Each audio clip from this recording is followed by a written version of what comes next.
believe I'll sing my song while I have a chance, 'cause I may not have this chance anymore.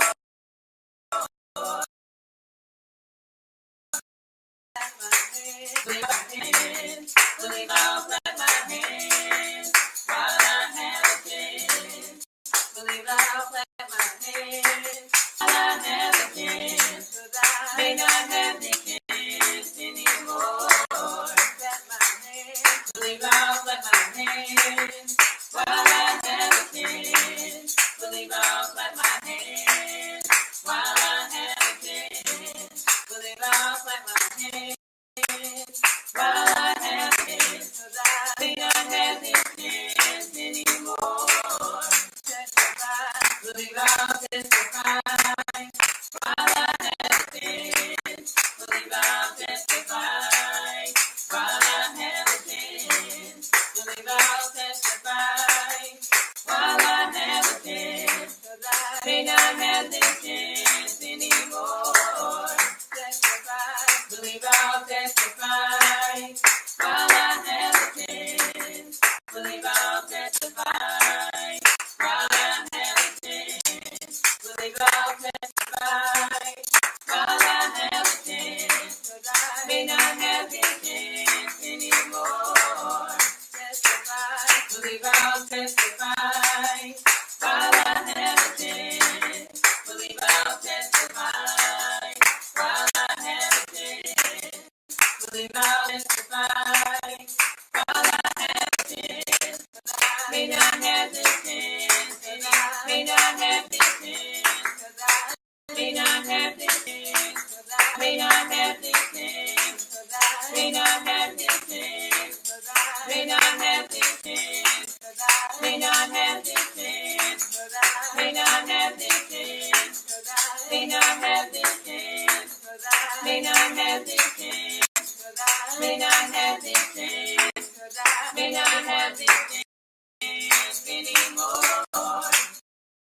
Testify, believe I'll testify while I have a chance. Believe I'll testify while I have a chance. Believe I'll testify while I have a chance, 'cause I may not have this chance anymore.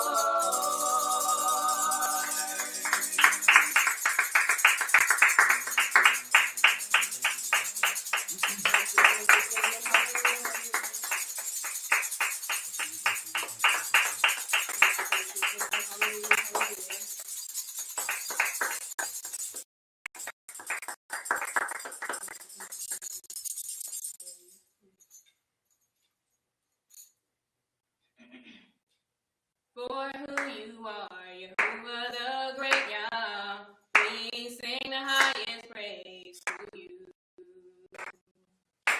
For who you are, Yahuwah the great Yah, we sing the highest praise to you.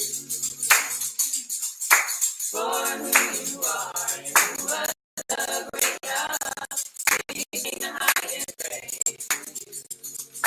Oh, we sing hallelujah, hallelujah, hallelujah, hallelujah, hallelujah, hallelujah, hallelujah.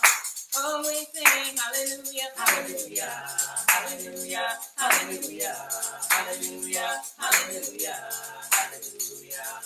For who you are, you are the great God. We sing the highest praise to you. For who you are, you are the great God. We sing the highest praise to you.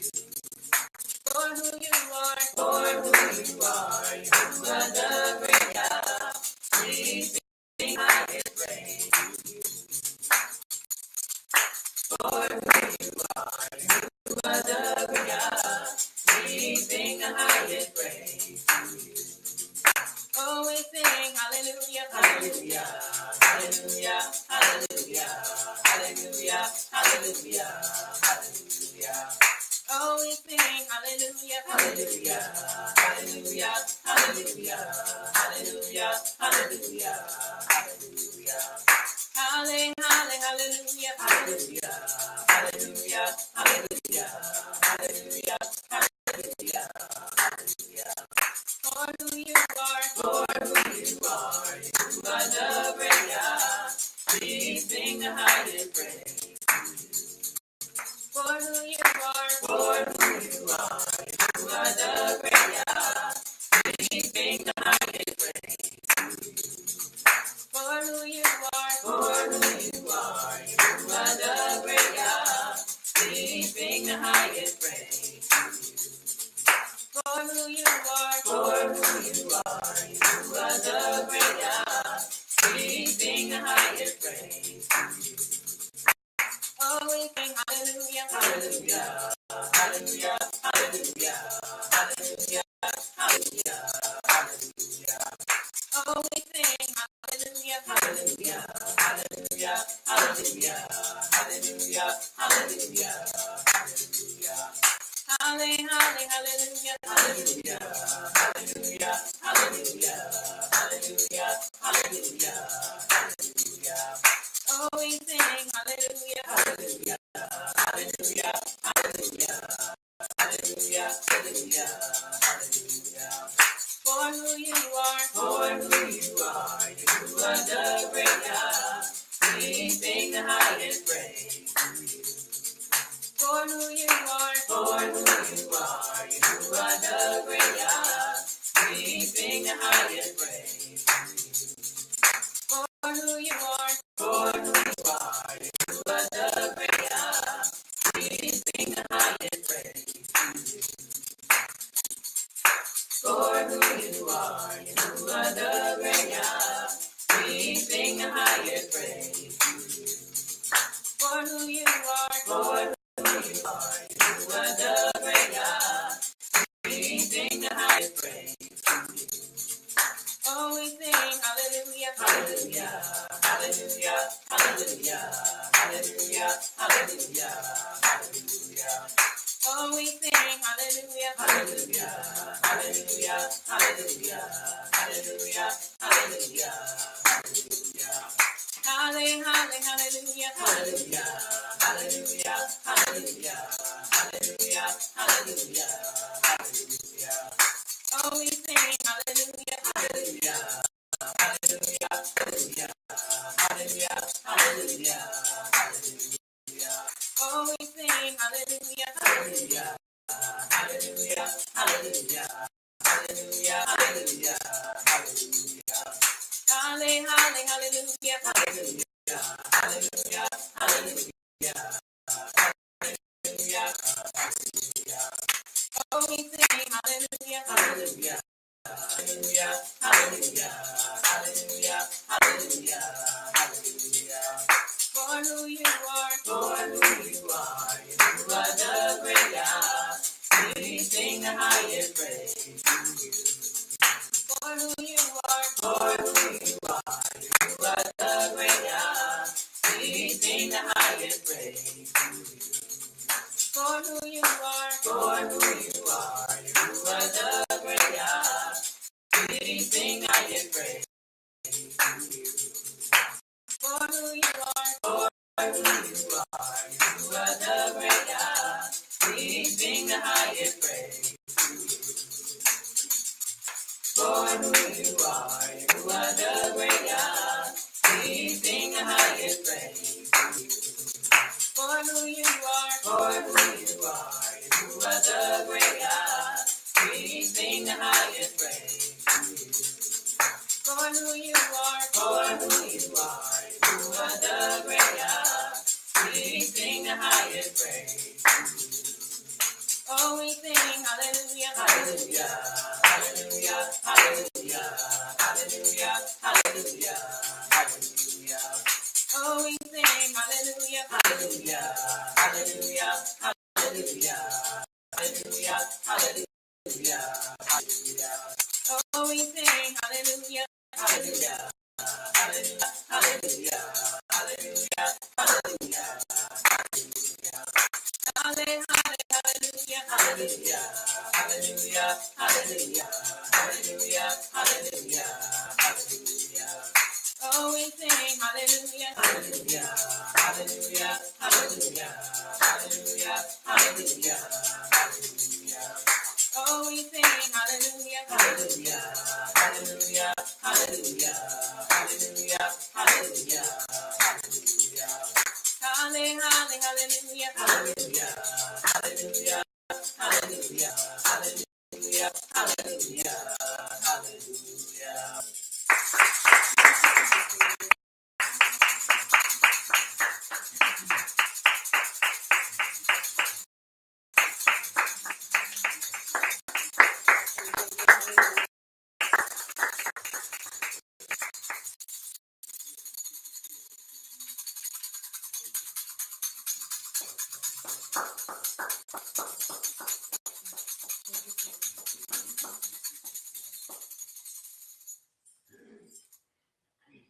I lift my hands in total adoration unto you. You reign on the throne, for you are Yahuwah alone. Because of you, my cloudy days are gone. Sing to you this song. I just want to say that I'm more than anything. I lift my hands in total adoration unto you.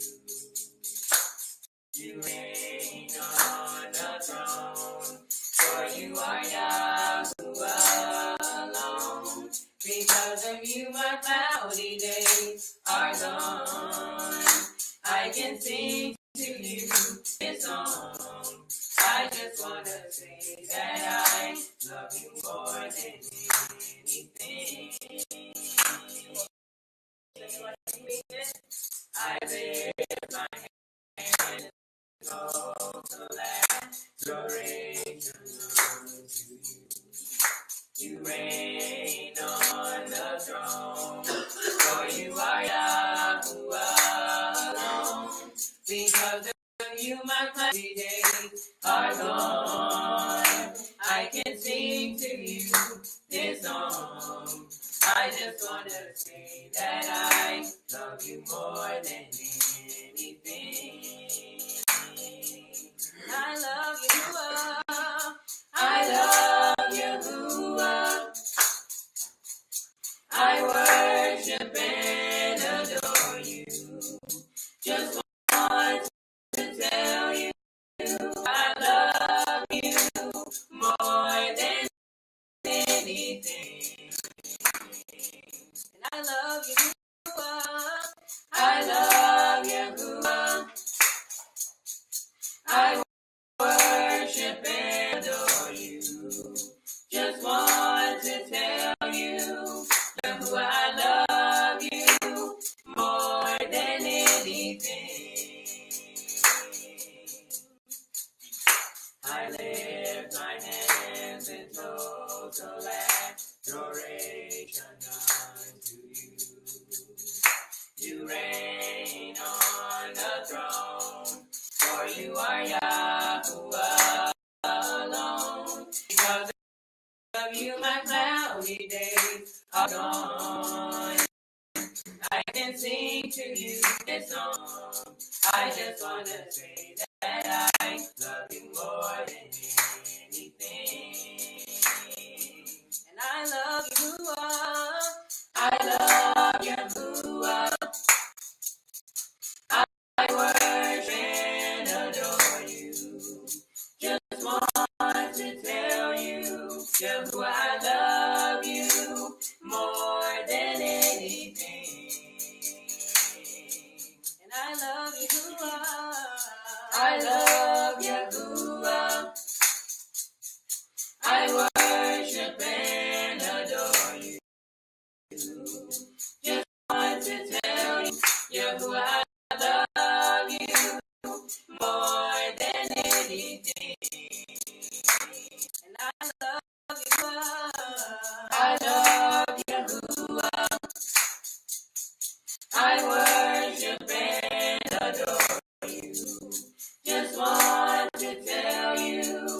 Yahuwah, I love you more than anything. I lift my hands in total adoration unto you. You reign on the throne, for you are Yahuwah alone. Because of you, my cloudy days are gone. Sing to you this song. I just want to say that I love you more than anything. I lift my hands in total adoration unto you. You reign on the throne, for you are alone. Because the cloudy days are gone, I can sing to you this song. I just want to say that I love you more than anything. And I love Yahuwah. I love Yahuwah. I worship and adore you. Just want to tell you, Yahuwah, I love you more than anything. And I love Yahuwah. I love Yahuwah. I worship and adore you. Just want to tell you, Yahuwah, I love you more than anything. And I love Yahuwah. I love Yahuwah. I worship and adore you. Just want to tell you, Yahuwah, I love you more than anything. I lift my hands in total adoration unto you. You reign on the throne, for you are Yahuwah alone. Because of you, my cloudy days are gone. I can sing to you this song. I just want to say that I love you more than anything. I lift my hands in total adoration unto you. You reign on the throne, for you are Yahuwah alone. Because of you, my cloudy days are gone. I can sing to you this song. I just want to say that I love you more than anything. And I love Yahuwah. I love Yahuwah. I worship and adore you. Just want to tell you, Yahuwah, I love you more than anything. And I love Yahuwah. I love Yahuwah. I worship and adore you. Just want to tell you, Yahuwah, I love you more than anything. And I love Yahuwah. I love Yahuwah. I worship and adore you. Just want to tell you, Yahuwah, I love more than anything.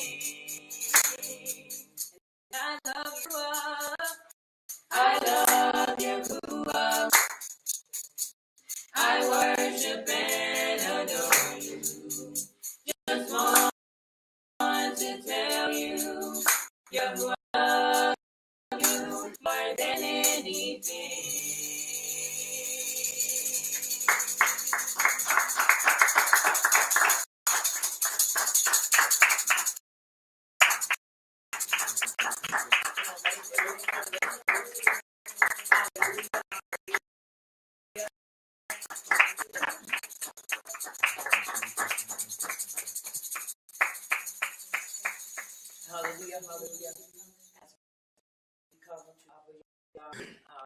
praise, adoration, and to adore him on this celebration, our pre-Sabbath class, a time that we come to prepare our palates for our session, a time that we prepare for Sabbath class. So we're going to begin this night, Yom Shani, or Yom Shishi, I'm sorry, day 6, with the Baruch of the Torah. Repeat with me, Baruch Yahuwah. Baruch Yahuwah. The Baruch one. The Baruch one. Baruch is Yahuwah. The Baruch one. Baruch. For all eternity. For all eternity. Baruch atah. Baruch atah. Yahuwah. Our Supreme One. Our Supreme One. King of the universe. King of the universe. Who selected us from all the peoples. And gave us his Torah. Baruch atah. Yahuwah. Giver of the Torah. And it is so. And it is so. Baruch atah. Yahuwah, our Supreme One. King of the universe. Gave us the Torah of truth. And implanted eternal life within us.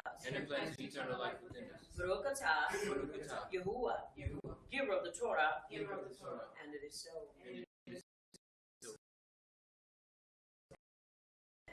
Now we have the reading of the chapter 5, verses 6 through 21.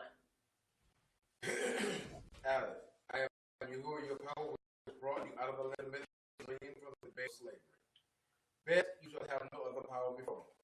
You shall not make you any graven image or any likeness of anything that is in Shemayim above, or that is in the earth beneath, or that is in the man beneath the earth. You shall not bow down yourself unto them, nor serve them. Excuse me. For I, Yahuwah, your power, and jealous power, visiting the iniquity of the fathers upon the children unto the third and fourth generation of them that hate me, and showing mercy unto thousands of them that love me and keep my commandments.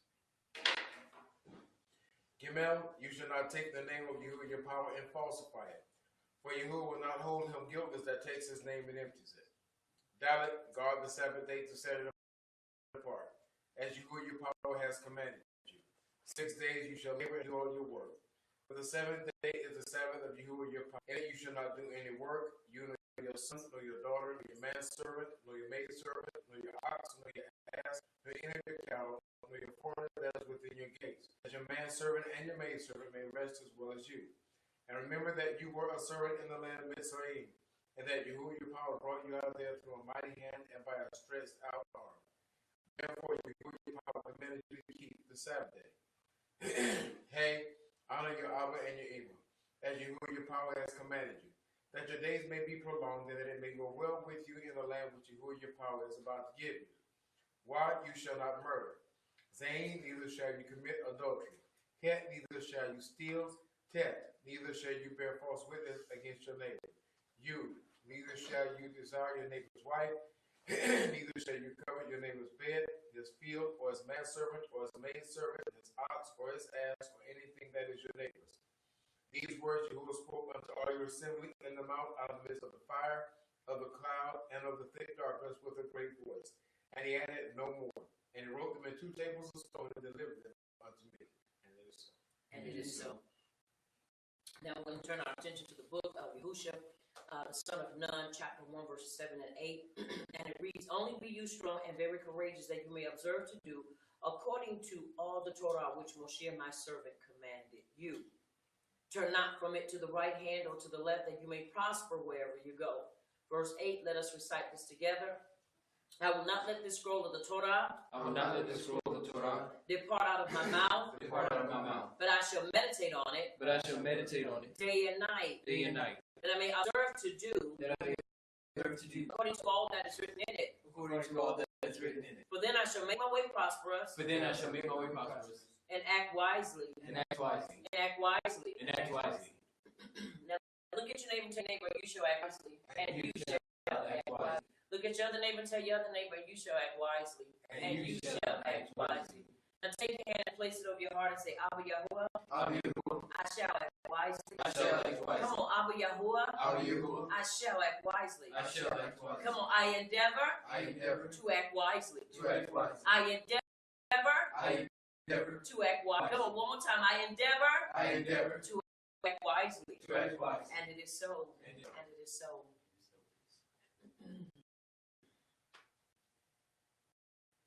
So I'm going to turn our attention to the book of Deuteronomy, chapter 6, verses 1 through 14.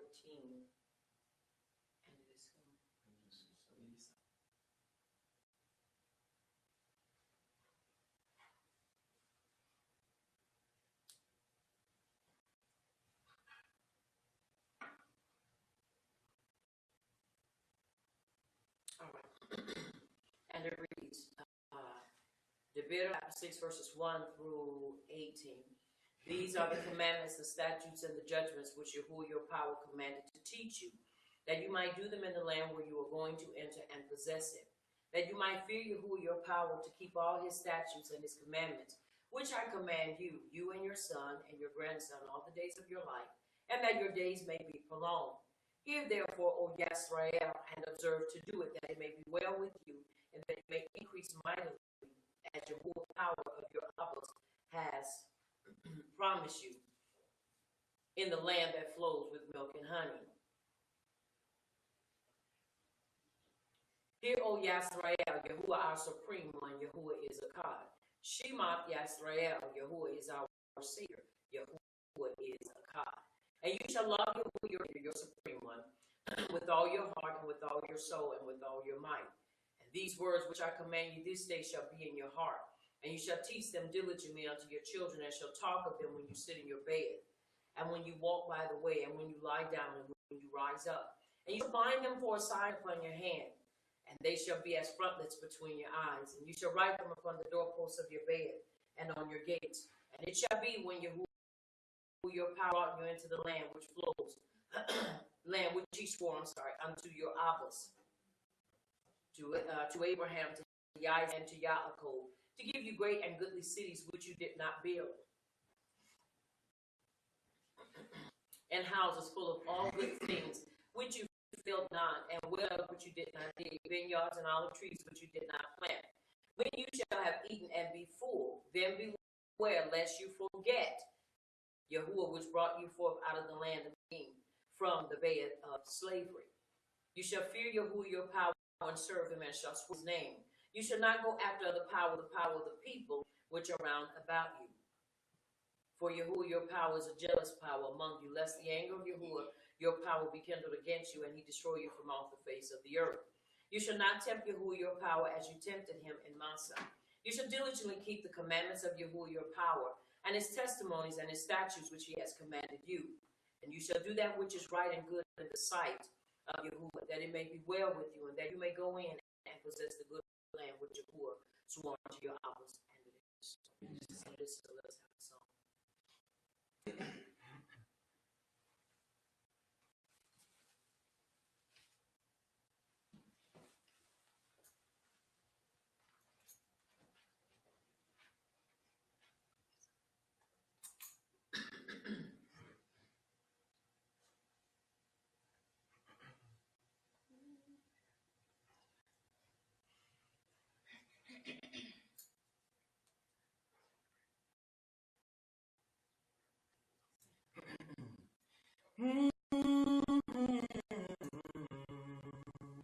Let my mouth sing your praises.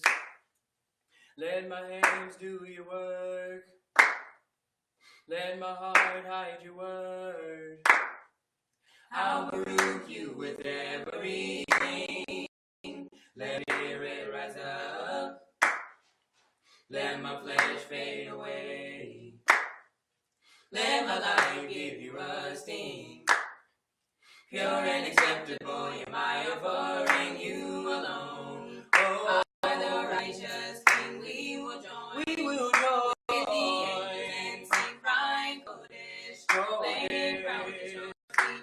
Forever we will worship you, oh yeah. In the dawn of the morning, I will lift up your name. Contemplating your goodness, How you love me in spite of myself. I look back and remember how you reached down to save me. With your mighty and your guided, you are truly the ancient of days. you alone are the righteous King we will join.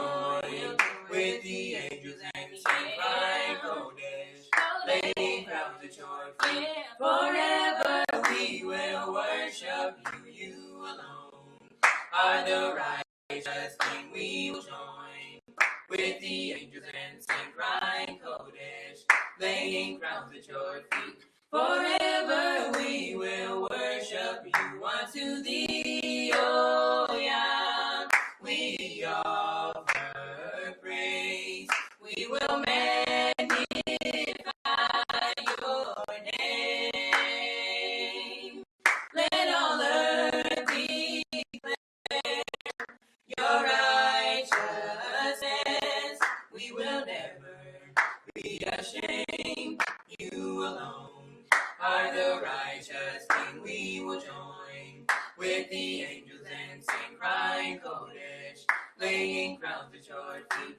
Forever we will worship you. You alone are the righteous King. We will join with the angels and sing crying Kodesh, laying crowns at your feet.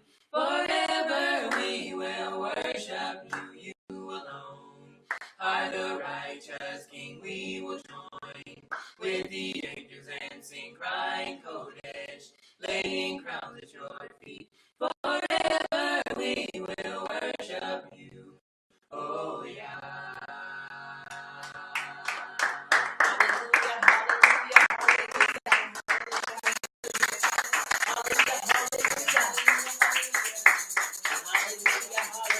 hallelujah, hallelujah, Mishley 15 and 8, the sacrifices of the wicked is an abomination, hateful and exceedingly offensive unto you, Abba Yahuwah, but the prayer of the upright is your delight. Mishley 3 and 4, so shall we find good understanding and esteem in the sight or judgment of Yahuwah and man, and it is so.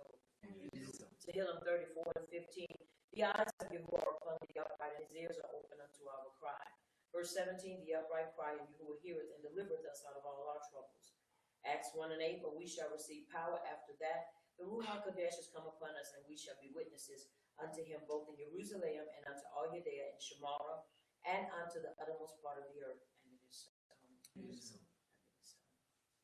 Tehillim 1 and 1, Baruch is the man that walketh not in the counsel of the unrighteous, nor standeth in the way of sinners, nor sitteth in the seat of the scornful, but his delight is in the instructions of the doctrine of Abba Yah, and he doth meditate upon it. And it is so. Ibram 11 and 6, but without belief it is impossible to please him. For he that cometh to Yahuwah must believe that he is, and that he is a rewarder of them that diligently seek him. It takes belief to be our obedient, diligent discipline. And it is so. And it is so. Ayah 33 and 4, the Ruach HaKodesh of Yahuwah hath made me, and the breath of the Almighty hath given me life. Micah 4 and 8, but truly I am full of power by the Ruach HaKodesh of Yahuwah, and of judgment and of might, to declare unto Yahweh his transgression, and to Yasrael his sin. Yehukanan Aleph, chapter 5, verse 4 and 5. For what's born of Yahuwah overcometh the world, he that overcometh the world. Even our belief, who is he that overcometh the world, but he that believeth that Yahushua is the Son of Yahuwah. Yehukanan Aleph, chapter 2, verse 5 and 6. But whoever keeps his word, truly the love of Yahuwah is perfected in him. By this we know that we are in him. He who says he abides in him ought himself also to walk just as he walked. Verse 17, and the world passes away and the lust thereof. But he that doeth the will of Yahuwah abideth forever. Somebody say abideth forever. Abideth forever. Say it again, abideth forever. Abideth forever. Let's have another song.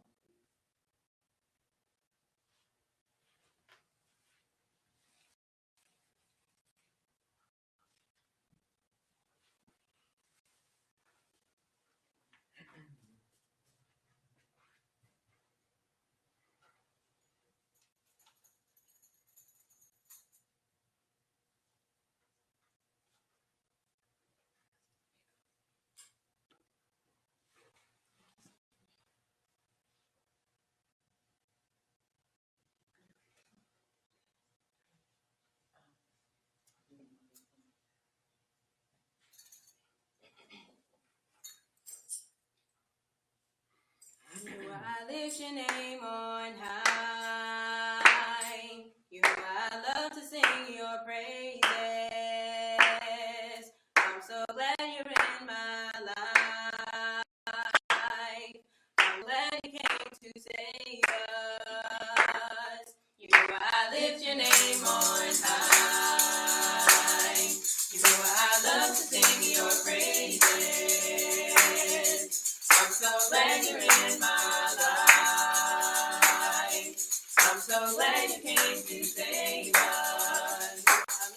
You know I lift your name on high. You know I love to sing your praises. I'm so glad you're in my life. I'm so glad you came to save us. You came from heaven to earth to show the way from the earth to the state. My dead is made from the state to the grave, from the grave to the sky. You know I lift your name on high. You know I love to sing your praises. I'm so glad you're in my life. I'm so glad you came to save us. You came from heaven to earth to show the way from the earth to the state. My dead to grave, from the state to the grave, from the grave to the sky. You know I lift your name on high. You know I love to sing your praises. I'm so glad you're in my life. I'm so glad you came to save us. You know I lift your name on high. You know I love to sing your praises.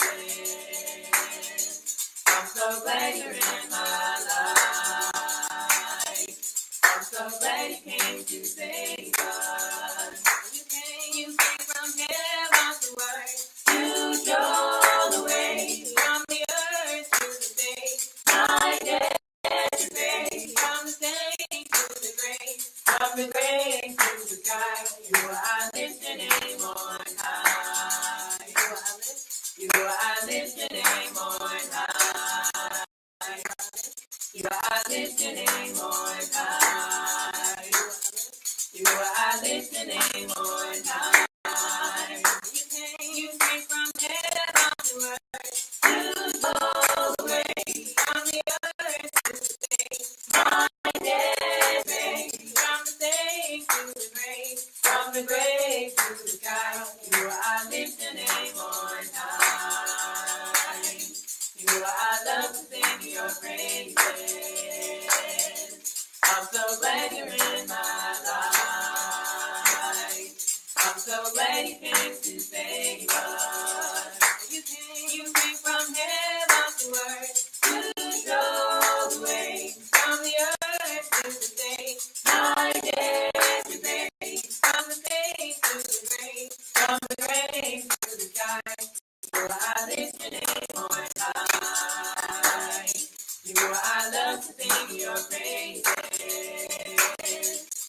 I'm so glad you're in my life. I'm so glad you came to save us. You came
raising a thing on this night.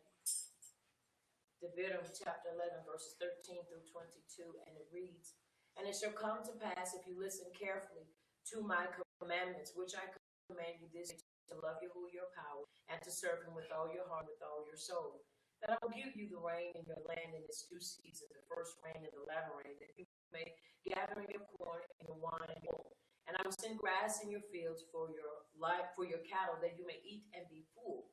Take heed to yourselves, that your heart be not deceived, and you turn aside and serve other power and worship them. And then your wrath be ignited against you. And you shut up Shemaiah, that there be no rain, and that the land yield not her fruit, unless you perish quickly from off the good land which Yahuwah gives you. Therefore shall you lay up these my words in your heart and in your soul, and bind them for a sign upon your hand, that they may be as frontlets between your eyes to fall. Bind to the mind. And you shall teach them to your children, speaking of them when you sit in your bed, and when you walk by the way, and when you lie down, and when you rise up. And you shall write them upon the doorposts of your bed, and upon your gates, that days may be multiplied in the days of your children in the land which Yahuwah swore unto your Abbas to give them as the days of Shemaiah upon the earth. For if you shall carefully keep all these commandments which I command you, to do them, to love Yahuwah your power, to walk in all his halakha, and to cling unto him. And it is so. And it is so. Excuse me. And it is so. As we've come to this portion,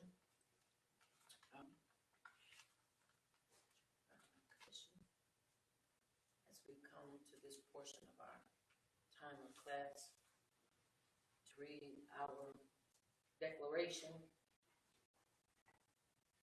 on tonight. Repeat with me. Excuse me. Abba Yahuwah.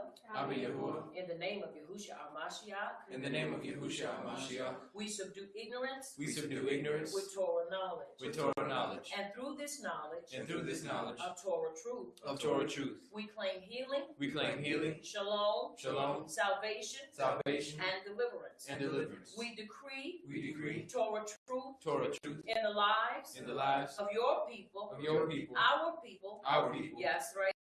Yasrael. We unite. We unite Not to fight each other. each other, Each other. each other, But the enemy. but the enemy Of our people. of our belief. And it is so. Yehukanan Moshe, Mark 11:4. Therefore I say unto you, what things soever you desire when you pray, believe that you receive them, and you shall have them. And it is so. And it is so. As we come to this, as we say our final confession for this portion, let us bow before our King and recite this together.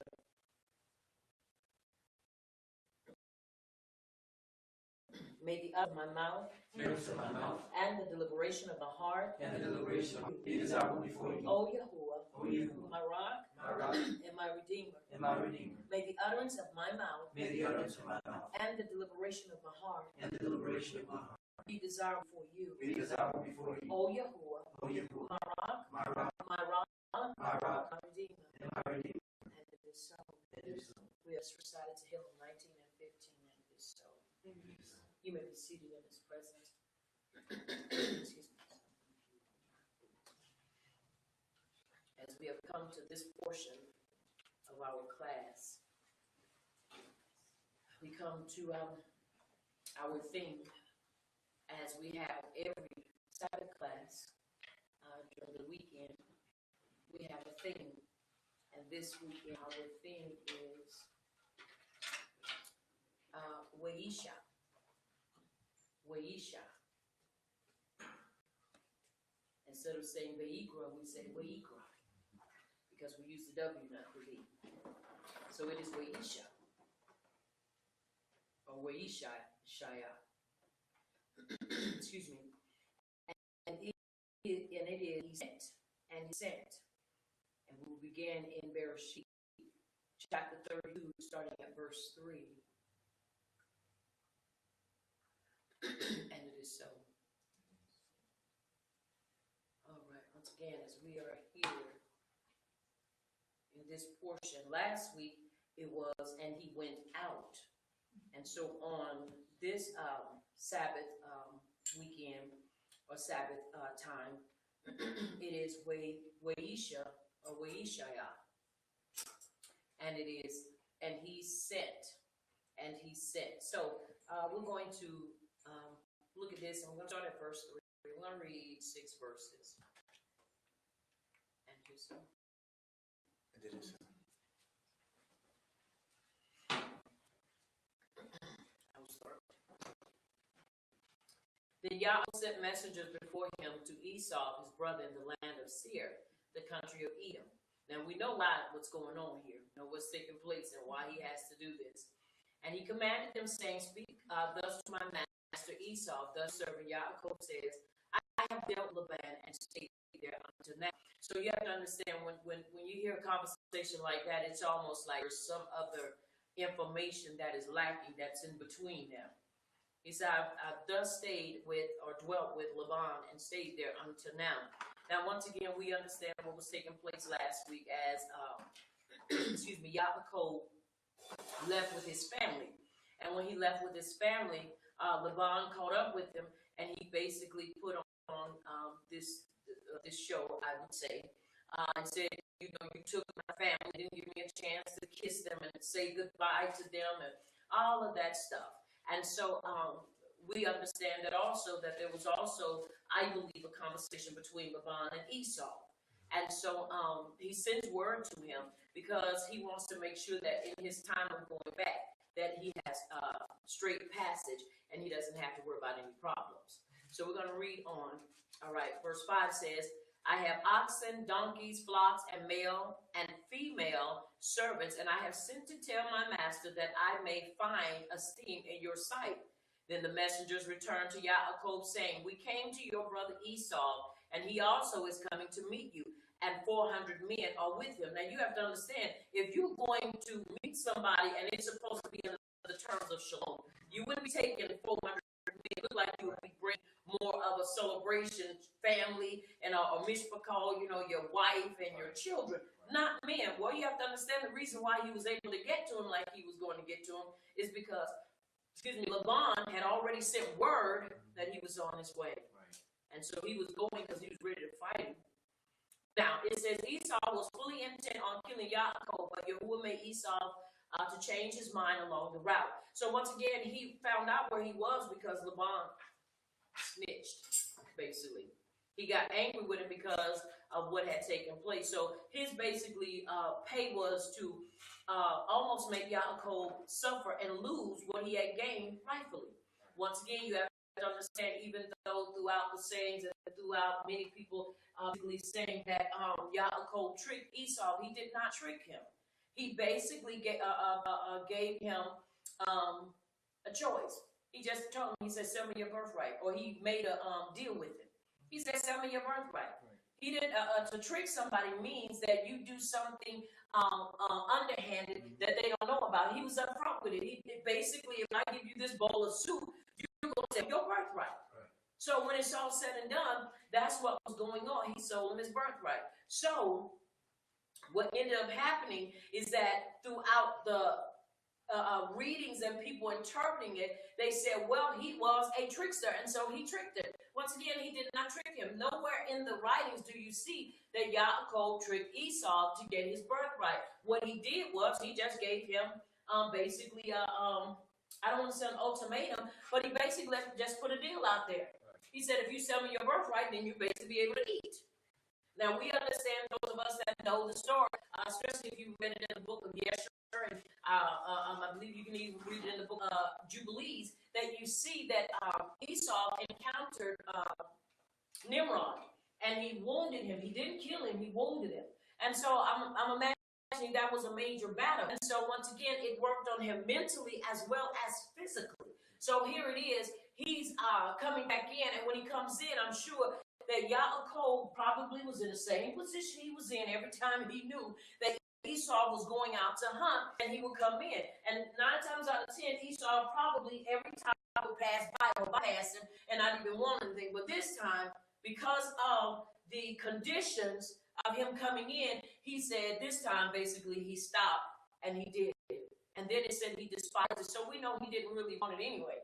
Because no matter what, if it's something you want, can't nobody take it from you. Right. Can't nobody twist it out of your arm or out of your hand. If it's something you want bad enough and you want it, ain't nobody gonna take that from you. I don't care if you at the point of death. You be like, no, you ain't gonna get it like this. No. So once again, he did not. But when he got to Laban, Laban was the trickster. Are you hearing me? He was the one that was not up front from the very beginning. Even when he was a child, if you will see that Laban was never one who was up front with his dealings. And so he goes on, and so he gets angry, and I believe that he had already sent messages. That's why Esau was halfway there to meet him, because he had already sent messages. Basically, if you ask me, what they were going to do, they were going to close him in. Right. And when Yahuwah told Laban, say nothing good or evil to him, basically it was for him to be quiet. But he was going to outsmart and outslip Yahuwah. You can never do that, no matter what. That will never be able to happen. And so we see what's going on. Verse 7 says, so Yaakov was greatly afraid and distressed, and he divided the people that were with him, and the flocks and the herds and the camels into two companies. And he said, if Esau comes to the one and attacks it, then the other company which is left will escape. Then Yaakov said, O power of my Abba, Abraham, and power of my Abba, Isaac, Yahuwah who said to me, return to your country and to your mishpachah, and I will deal well with you.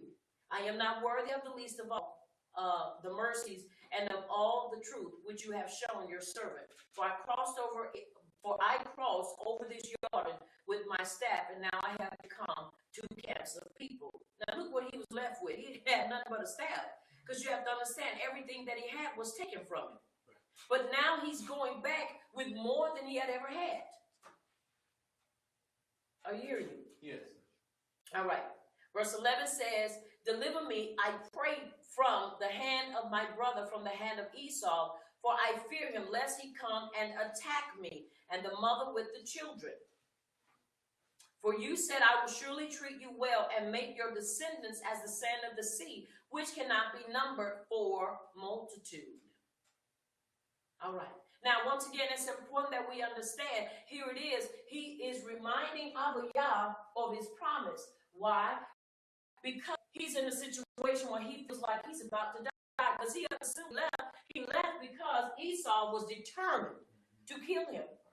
He was determined. And then here it is, you're thinking you're about to leave and get out of one situation, and you're running right back into the situation that you left and end up getting the situation you're in from the situation that you're about to face again. Sounds really funny, doesn't it? Yes.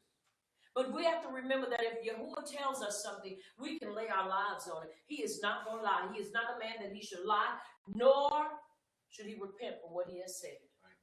Are you understanding me? Yes. If he said it, he's going to make it good no matter what. No matter how it feels, no matter how it may look, he's going to always make it good for us. He will never leave us out without it. He will never leave us high and dry. And it is so. All right, 13, 14, 15, 16, 17, 18, please. All right. So he lodged there that same night and took what came to his hand as a present for Esau, his brother, 200 female goats and 20 male goats, 200 ewes and 20 rams, 30 milk camels. I don't know what you do with milk camels. With their coats, 40 cows and 10 bulls, 20 female donkeys and 10 foals, unless that just represents females. Then he delivered them to the hand of his servants, every drove by itself, and said to his servants, pass over before me and put some distance between successive droves. Now, once again, he's doing this because he wants to, this is a military strategy. Basically, you attack, and he basically has his mishpachah in the back or the middle to make sure that they will be safe. He sends an offering first to ensure that he will be able to make it. Are you understanding? Yes. He want to make sure that some way, somehow, he is able to soften the heart of his brother. And so this is what he does. All right. 17, 18, 19, 20, 21, 22, please.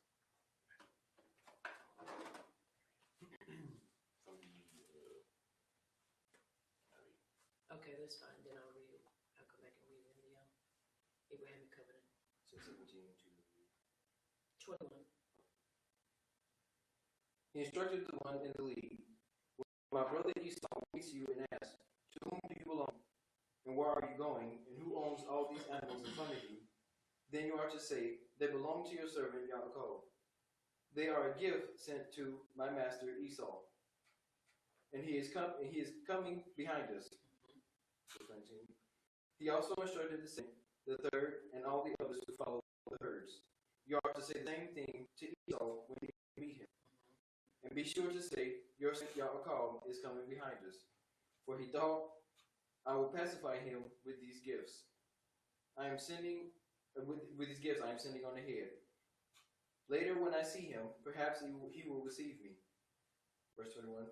So Yaakov's gifts went on ahead of him, but he himself spent the night in the camp. And it is so.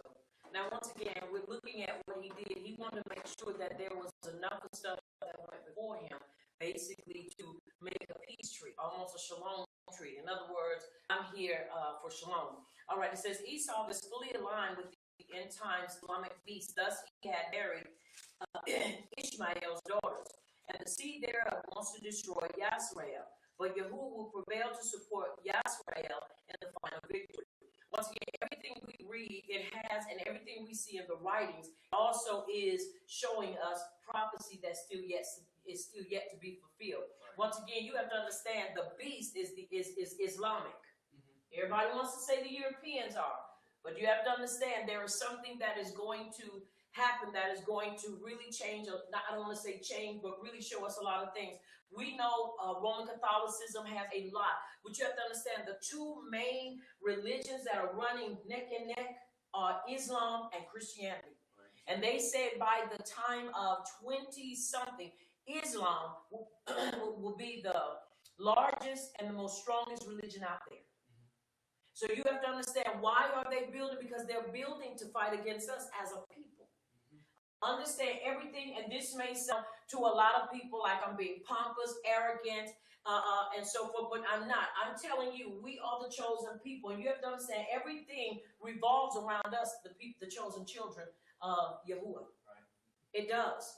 Everything from economics to life itself revolves around us. Right. Right. You have to understand everything that was changed because of us as the people of power, to always make sure that we would be subject to error, always make sure we would never be able to find the right path. From the calendars to everything we do, you must understand everything was changed in order to make sure that we as the children of power would never ever walk into knowledge of who we are.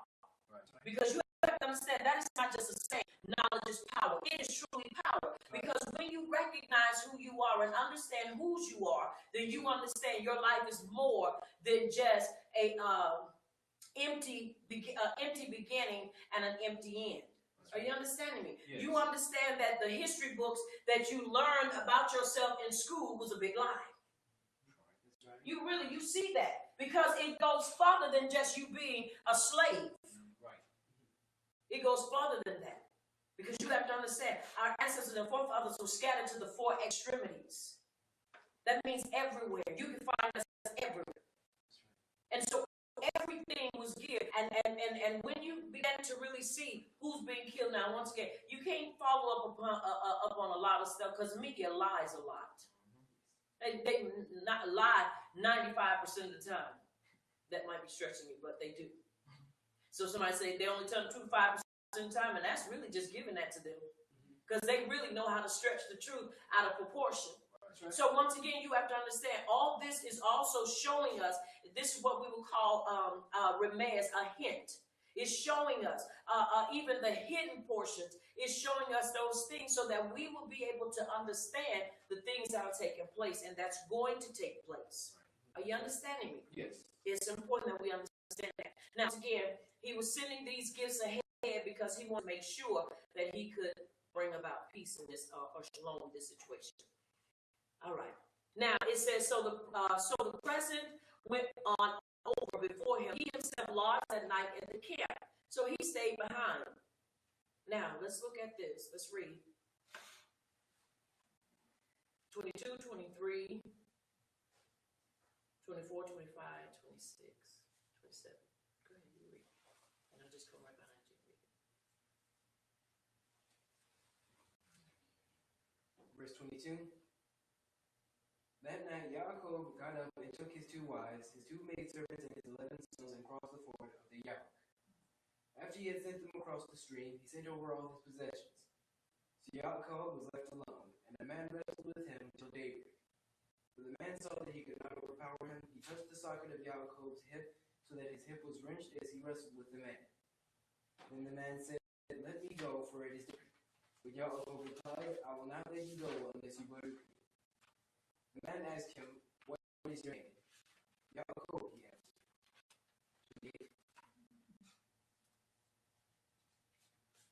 Go ahead. And the man said, "Your name will no longer be Yaakov, but Yisrael, because you have struggled with power and with men and have overcome." And it is so. All right, let's look at this again. This was really, really interesting to me. As I did dug a little deeper in this. We're going to go back up to 21.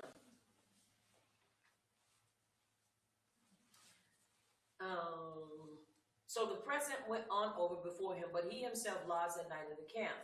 And he arose at night and took his 2 wives, his 2 female servants, and his 11 sons, and crossed over the ford of Yabok. Now you have to understand the reason why there was only 11, because Benjamin was still was not born yet. He was not born. She was still, I believe, she was still pregnant with him. And it says his 2 wives and his 2 female servants, which were also a part of that, but they were still only servants. Right. Are you understanding? Yes. Now it says he took them, sent them over the brook, and sent over what he had. In other words, everything he did like installments. And so he was the last one left. And it says, then Yaakov was left alone, and a man wrestled with him unto the break of day. Now, in different writings, it's going to say different things. Now, in verse 25, now when he saw that he did not prevail against him, he touched the socket of his hip, and the socket of Yaakov's hip was out of joint as he wrestled with him. And he said, let me go, for the day breaks. But he said, I will not let you go unless you prove me. Now, once again, let's look at these. We're going to look at verse 25, as I did a little more research on it. You can even look at Hosea 12 and 4. And I looked in the Black's Law Dictionary, 1979, and I looked up the word prevail. Because, you know, we always think that in order to get something from Abba Yah, sometimes we got to wrestle with him. You know, Christianity taught, you know, that sometimes you have to go through those, you know, changes and so forth, and that you have to bombard heaven and Shabbayim and all those things. You have to understand, if it's mine, I don't have to knock the door down on my house. All I have to do is go in. Right. Understanding, if you have a key, that means you have what? Access. That means you have access at what? Any time, correct? Yes. Or you wouldn't have a key. Now, the word prevail means to be or become effective or effectual, to be enforced, to obtain, to be in general use of practice, to be commonly accepted or adopted, to exist. Its origin is Latin, and the past tense is prevail. Past participle is prevail. The Ibram word is Yaakov. It's a verb, and it's from Nas 1, and it means, and it's the covenant, and I got this out of the covenant Ibram lexicon. To prevail, overcome, endure, have power, be able. And then you go on and read the rest, and it says to be able, be gain or accomplish, be able to endure, be able to reach, to prevail, prevail over or against, overcome, be vigorous, to have ability, have strength. Then when you go into the Strong's, H413, it's a preposition, it's usage. About, according to, after, against, among, as far, because, for, or because, side, both. Now, you might ask, well, why would I read that? When you look at it now, when he saw that he did not prevail against him, there's that word prevail, in other words, where he did not have the power, or he did not have that position. Are you hearing me? Yes. Then basically he said, he touched him. Now you have to understand the one who's holding on to him. Now, let's look once again. Let's look at verse 24. Let me look at 24. Now, 24 says, then Yaakov was left alone, and a man wrestled with him until the break of day. I've heard so many people say that this man was himself, that the man was Yahuwah, the man was Yahusha, the man was Allah. It says, but now when he saw he did not prevail against him, he touched the socket of his hip. Why? You have to understand, he had a grip on him that he couldn't let him go. He couldn't get loose. Now you have to understand, one of the things with the word prevail means also to have, it means to be effective, to be or become effective or effectual, to be enforced, to obtain. All the time, it does not mean that he was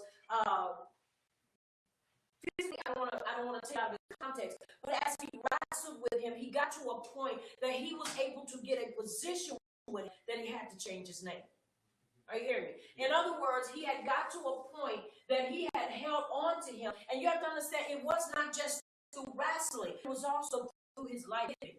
His life of prayer. Because what did he do before all of this came about? Remember when he got word, the first thing he did was begin to what? Seek the face of Yahuwah. And he began to tell him, remember you told me that you would bring me back home. Remember you told me you would keep me safe. Remember you told me that these things would be, that you would make sure that I was taken care of. You have to understand he had a lifestyle and a life of prayer. And so he maintained that relationship with Yahuwah, that he was effective. So you have to understand, he could have never called hold to him if he was not effective even in his prayer life. So he was able to grab him and hold on to him, not because he had so much strength, but because his lifestyle said, I have a right to hold you and to obtain a baruch from you. And so because he couldn't get it loose, it says he touched the socket of his hip. The socket of Yaakov's hip was out of joint as he wrestled with him. According to Jewish history, it said that bone or that muscle in the hip, it was shrunk, and that made him basically crippled, and he was with a limp. Now that's what they say. I believe that he wrestled with him and his hip got out of joint, but I don't believe that it was to a point that it crippled him. Because if it crippled him, he couldn't use it. That's right. Right? Because anything that was crippled, according to the writings, you could not be used. So why would he cripple him, and then that be basically one of the that would disqualify you from being able to be used. So I believe that it was disjointed, but I believe that in his wrestling, he became unbalanced. Are you hearing me? And so in his wrestling, but you have to understand, you can't wrestle with him and you can't even get in that place unless you have a prayer life and you have that cloud or that position with him. Are you understanding? Yes. Now, once again, we're talking about covenant. He was in covenant with him. All right. Now, and he says, verse 26, and he said, let me go for the day breaks. But he said, I will not let you go unless you baruch me. So he said to him, what is your name? And he said, Yaakov. Now, once again, you have to understand, everybody says that it was trickster, and there are others that gives a definition. But let's look at the footnote here. Now, it's the preposition is not just what is your name, but what is your nature and fame. And why do you want Baruch? The angel of Yahuwah, of the Malach of Yahuwah, was testing him because he was about to change Yaakov's destiny forever. So you have to understand, even in a name change, it's more than just changing your name. This is why when people go and get their names changed, my name is still my name until I know what he's going to call me. I'm not going to just go grab a name, and I'm not saying that everybody does that because I don't believe everybody do that, because I truly believe that Yahuwah names us according to our tribes and according to our destiny. I believe that. But a lot of times people grab a name, grab it because it sounds good. Or somebody give them a name because it just sounds good. You understand, when he changed Yaakov's name, he changed his destiny. And he wanted to know what was his nature and fame. And why did he want to be baruch? See, he was afraid that Esau was going to be able to get the upper hand. So he had to understand, what is it you really want? Why do you really want Yahuwah to baruch you? One of the, later on, as we continue to read further on up, is that one of the major attributes of King Suleiman was that when it came time to ask Yahuwah for what he wanted, he didn't ask for riches, he didn't ask for fame, he didn't ask for fortune. All he asked was for the wisdom to be able to lead Yahuwah's great people. And he said, because you didn't ask me for all these things, I'm going to give them to you. Because you didn't ask me for it, I'm going to give you it. And he was the greatest and the wisest man that ever lived. There was nobody before him or after him that wise. Are you understanding? Yeah. And so we see even in this the platform of that. Because when you ask Yahuwah to do something for you, you got to understand what is your motive for it. Why do I want to be better? Why do I want to have certain things? Is it because I'm trying to get ahead so I can get so I can rub it in somebody's nose, rub it in their face? Why do I want him to baruch me? Is it because I'm really looking for him to change my life, change my destiny? Is it that I really want him to help me because I want to help somebody else? Or is it because I'm trying to get it because I'm really trying to make a statement to everybody that thought I wasn't going to have anything and thought I wasn't going to be nothing? Are you understanding me? Yes. Motive, and we have to really think about why we want the things we want. Because sometimes we can want those things. I heard a comedian, crazy comedian say, you know, he was wanting to win $250,000, and when he won that money, what he was going to do, he was going to call him, cuss him out, and talk bad to him. You have to understand, Yahuwah will not give us something that's going to hurt us, and then in turn, empower us to hurt somebody else. So you have to understand why you want what you want when you want it. Are you understanding? Yes. Now, let's finish reading. So once again, do understand what is taking place here? Yes. Yes.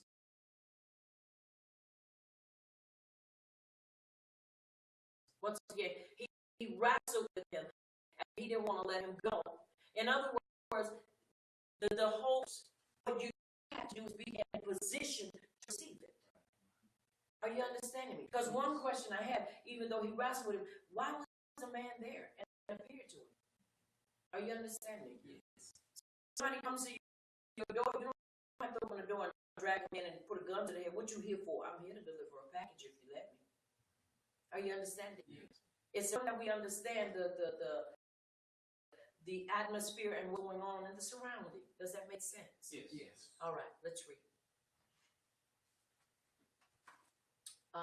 30, 31, 32, please. 30 to 32. Yes. So y'all called the place Peniel, saying, it is because I saw you face to face. Yeah, you go back to okay, yeah, that's right. So y'all called the place Peniel, saying, it is because I saw you face to face, and yet was spared. Now hold that thought right there. That same word, is. Then there's another one, the pineal gland. This is where they draw the third eye concept from. Now, a lot of people may not like what I'm going to say, and that's fine. But you have to understand, this is where many of people wrestle with this verse because they say, basically, it is when his third eye was open and he was able to look in and see things he didn't see. And that's why he called it the name he called it. But you have to understand, that is a place. That is not talking about a third eye. Right. Are you understanding me? We have two eyes. You have two eyes and you have a conscience. And above that, you have the Ruach Kodesh. Right. You don't need a third eye. Contrary to popular belief, a lot of people get to know because you got to open that third eye. And this is what you do this and do that. It's amazing that when he created man, I don't ever hear him talk about he created a third eye. Are you understanding me? Yes. I don't ever hear him saying he breathed into Adam and he became a living being with a third eye. And that he would learn how to use this. Are you understanding me? Yes. Syncretism. Syncretism. When you start taking and merging our religions with the way of life. This is not a religion. This is our way of life. And so this is where they get that from, where they began to talk about the pineal, and then the pineal gland. We do have a gland that is in the middle of our head, but according to a lot of people, they don't understand what that gland is for. They know it has melanin, that is a generator to generate melanin, and they even say that Europeans, they've been calcified because they're Europeans, so don't need it. So it's one of those things that I still believe is a mystery. And until Yahuwah shows us, it will continue to be a mystery. And the reason why they call it like the pineal or pineal gland is that it looks like a pine cone. That's right. And they say it sits right here in the middle of your head. Right up here. And that's why they say it's your third eye. And, people will be talking about, that's why people are very careful and cautious of how they use the word vibration.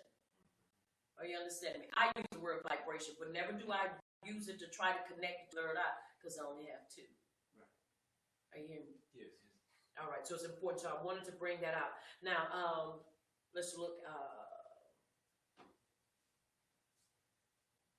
All right, and so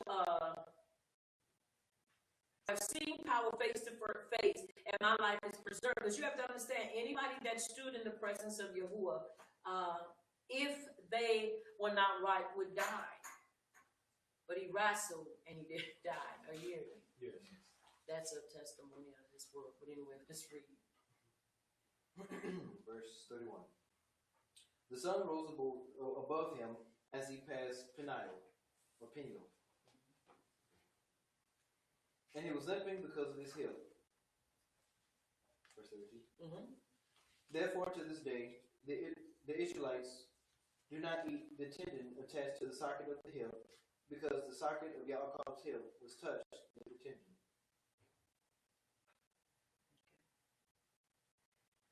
You kind of had to put that, it's almost like, y'all remember seeing Kung Fu Panda? Yes. You've never seen it? You have to see it.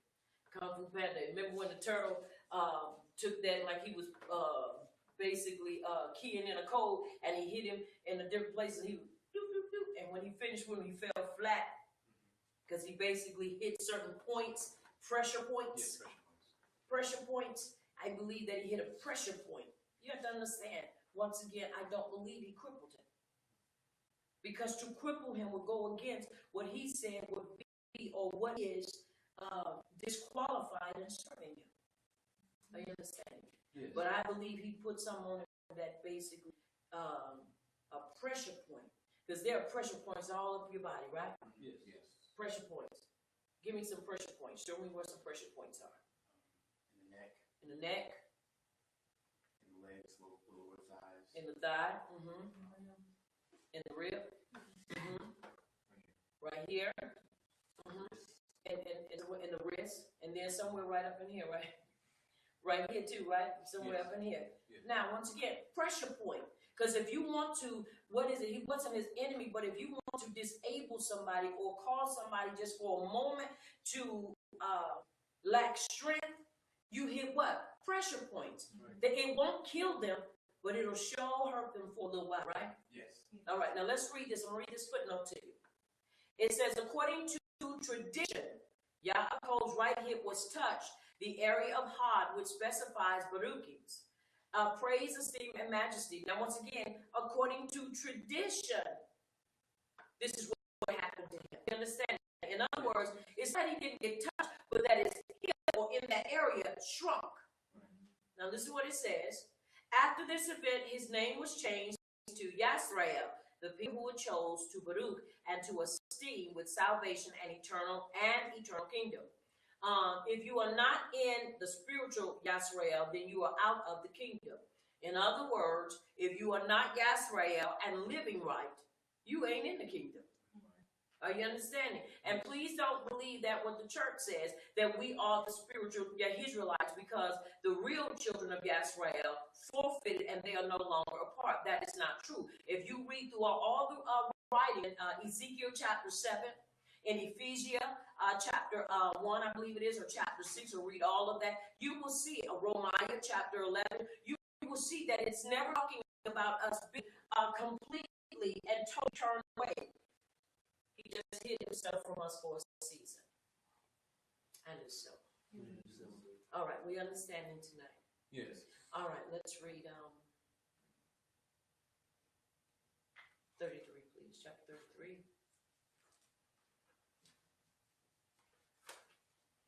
I'll start it. Let's read 6 verses, please. I'll start from the first one. Mm-hmm.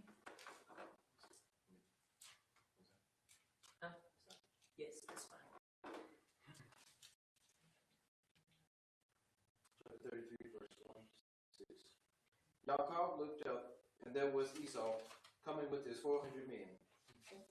So he divided the children among Leah and Rachel and the two maidservants. He put the maidservants and the children in front, Leah and her children next, and Rachel and Joseph in the rear. He himself went on ahead and bowed down to the ground 7 times as he approached his brother. But Esau ran to meet Yaakov and embraced him. He threw his arms around his neck and kissed him, and they wept. Then Esau looked up and saw the women and children. "Who are these with you?" he asked. Yaakov answered, "They are the children Yahuwah has mercifully given your servant." Verse 6. Then the maidservants and their children approached and bowed down. Next, Leah and her children came and bowed down. Last of all came Joseph and Rachel, and they too bowed down. And it is so. Once again, you see, he went first, and he bowed first. But Esau ran to meet. Why? Because Yahuwah changed his heart. Now, some will probably ask, well, does that mean that the Muslim will change and come to bow down before us and do all that? I believe that when it is all said and done and the dust clears, everybody is going to have to come and basically show reverence to the children of power. Everybody is going to have to.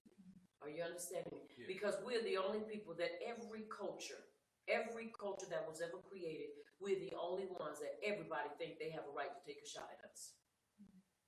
We are. If we're not called this by the Europeans, we're called this by the Germans, called this by the Chinese. Are you hearing me? Yes.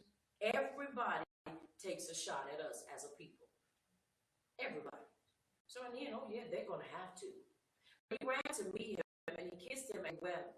And he lifted his eyes and saw the women and children. Because you have to understand, all he knew is that he was gone. He didn't know that he was gone and that he was going to have a family. He come back and he look at this man that has 4 wives and 11 children.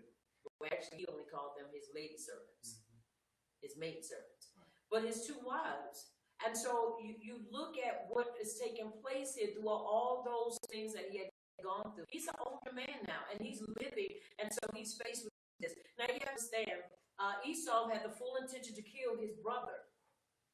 He had every intention to kill him.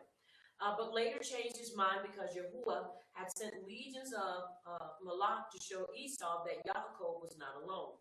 And that these armies, Esau was really afraid and then changed his mind. So the Jots represent family reunion. And it's a word, the word up here, the Ibram word.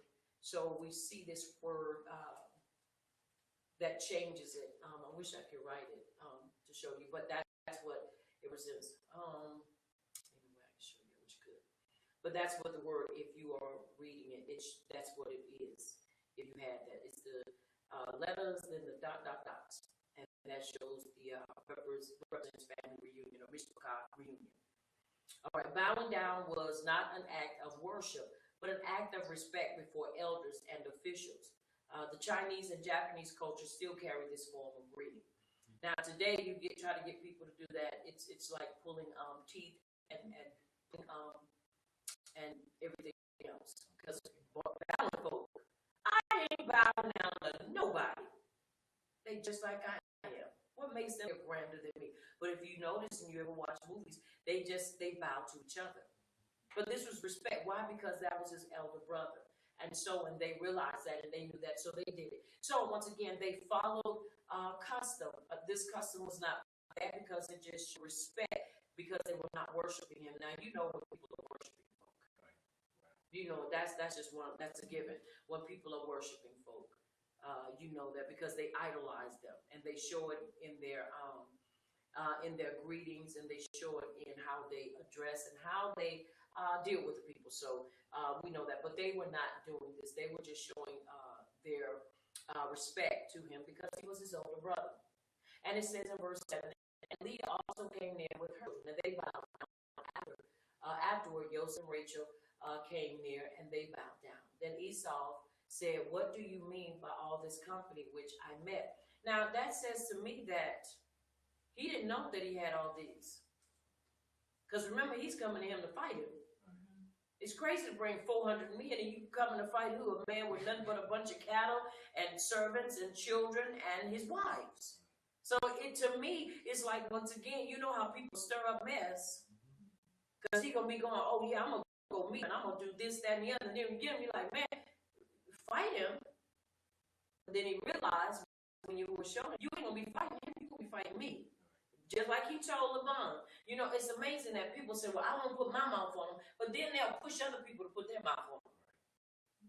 That's what that reminds me of. LeBron said, I'm going to get Esau, and I'm basically going to get him, and he'll touch him. But no matter what you try to do, you cannot touch the people of the children of power if it's not in the will of Yahuwah. You can come with a million people, but unless Yahuwah sanctions it, you're just wasting your time and your efforts. And it is so. All right, let's read.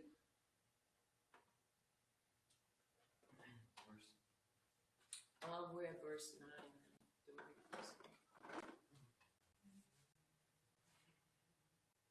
Yeah. 9, 11, 12, 13.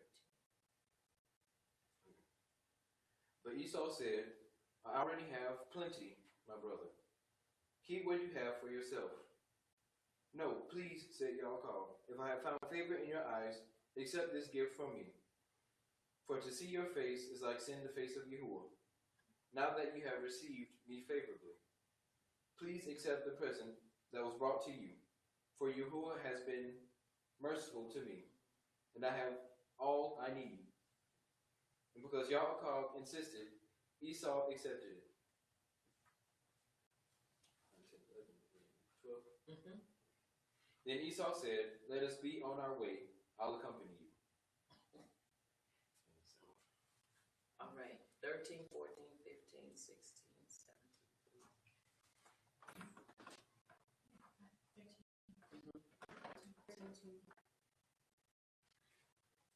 To 18.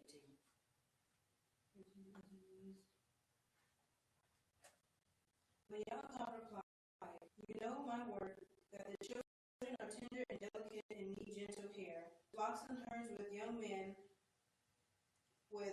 young are concerned to me. For if the man should overdrive them for a single day, the whole of the flocks will die. Let my Savior, I pray you, pass over before his servant, and I will lead on slowly, governed by consideration for livestock that set the pace before me, and the dirt of the children until I come to my Savior in Seir. Verse 15. Then Esau said, let me now leave with you some of the people who are with me. But Yaakov said, what need is there for it? Let me find favor in the sight of my power. So Esau turned back the day on his way to Seir. But Yaakov turned to Succoth and built himself a house and made booths or places and shelter for his livestock. So the name of the place is called Succoth Booths. Verse 18. When Yaakov came from Padan Aram, he arrived safely in Shalom at the town of Shechem, and in the land of Canaan, and pitched his tents before the enclosed town. Yes. And that was verse 18? Yes. All right. Verse 18 says, then Yaakov came safely to the city of Shechem, which is in the land of Canaan. When he came from Padan Aram, and he pitched his tent before the city. Now, once again, there's a meeting, and they meet. This is northern Syria, which is ancient Turkey. They meet, and the meeting is good, and he says, no, I'm good. He gives a gift, and he says, but he insists, and he told me, he said, take it, please, take it. And he insisted till finally he took it. But then he wanted to turn around and say, let me leave some of my men. He said, no. He said, because they need to be handled gently, because you have to remember, these are men of war. They ain't going to be trying to be being slow. They're going to be like, come on, let's go. You know, and so he said, no, we have to understand we have babies here. We have the mishpachot that it has to be handled gently. And one thing you also have to understand, sometimes all gifts are not good gifts, especially during certain sins. All gifts are not good gifts. And so he realized, no, I was giving you this as a shalom gift. So I'm not going to take something from you because we're all almost do what he had done. You know, it's like sometimes when you meet people that really like for you to do stuff for them, and they don't, they want to do everything, but they don't really like for you to do stuff for them, but they'll accept it every now and then. It's almost like one of those situations where it's almost like, no, I will never be indebted to you, so I'm going to do this and so forth. Most of the time, I look at when people are like that, it's because of the situations they've gone through. You know, and life, and when you deal with people, when you deal with bad apples, can make you feel that way. Because you don't nobody going back saying they did this or they did that. Right. You hear me? Yes. But at the same time, we can't blame other people or make other people pay for what other people have done to us. You hear me? Yes. It's important that we don't do that. So once again, you have to learn that if you give a gift, it's a gift. And go ahead on. It's not, well, you give me a gift, I got to get you a bigger gift. Because nobody will outdo me and nobody will be over me. But you have to understand the circumstances that surrounded this gift. This was a shalom offering and also an offering to allow him to pass. Because remember, he was coming to basically try to kill him. So he wanted to make sure that this was almost like a payment to get him and his mishpachah through. And so when he took that, he said, okay, and then he was still leery of accepting these men with him. And so finally he recanted and he said, okay, and they were able to go in their separate ways. Okay? Yes. Once again, sometimes we have to always have an ear to hear what the Ruach Kodesh is saying unto us. And sometimes, even though it looks like, oh, this will be good, this will be the right thing, it's not always the right thing, right timing for certain things. So you have to really be careful with stuff like that. And it is so. All right. Let's finish reading.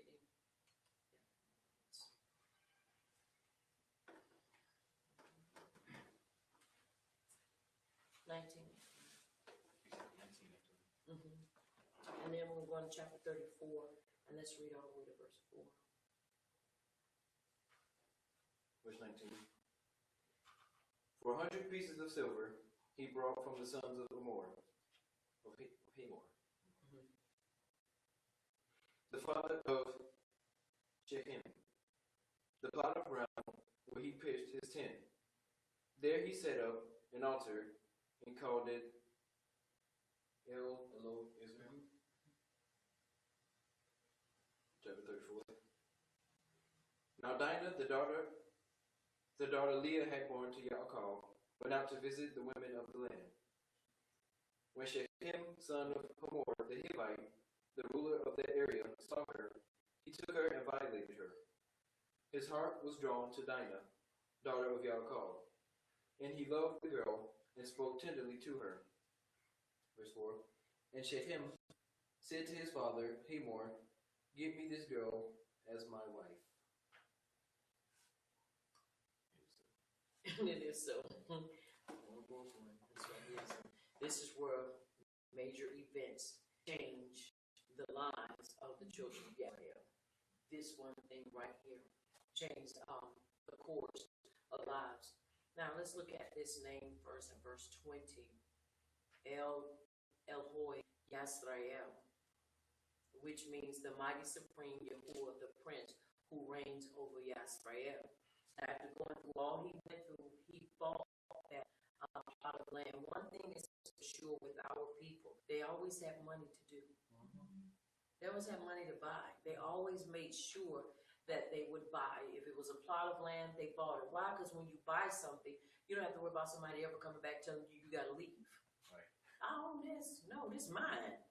So that's one of the things that they, as you continue to read, you see our people always invested in property for burial grounds. They invested in those things. They had those things. Now let's look at chapter 34. Chapter 34 changes a lot of things.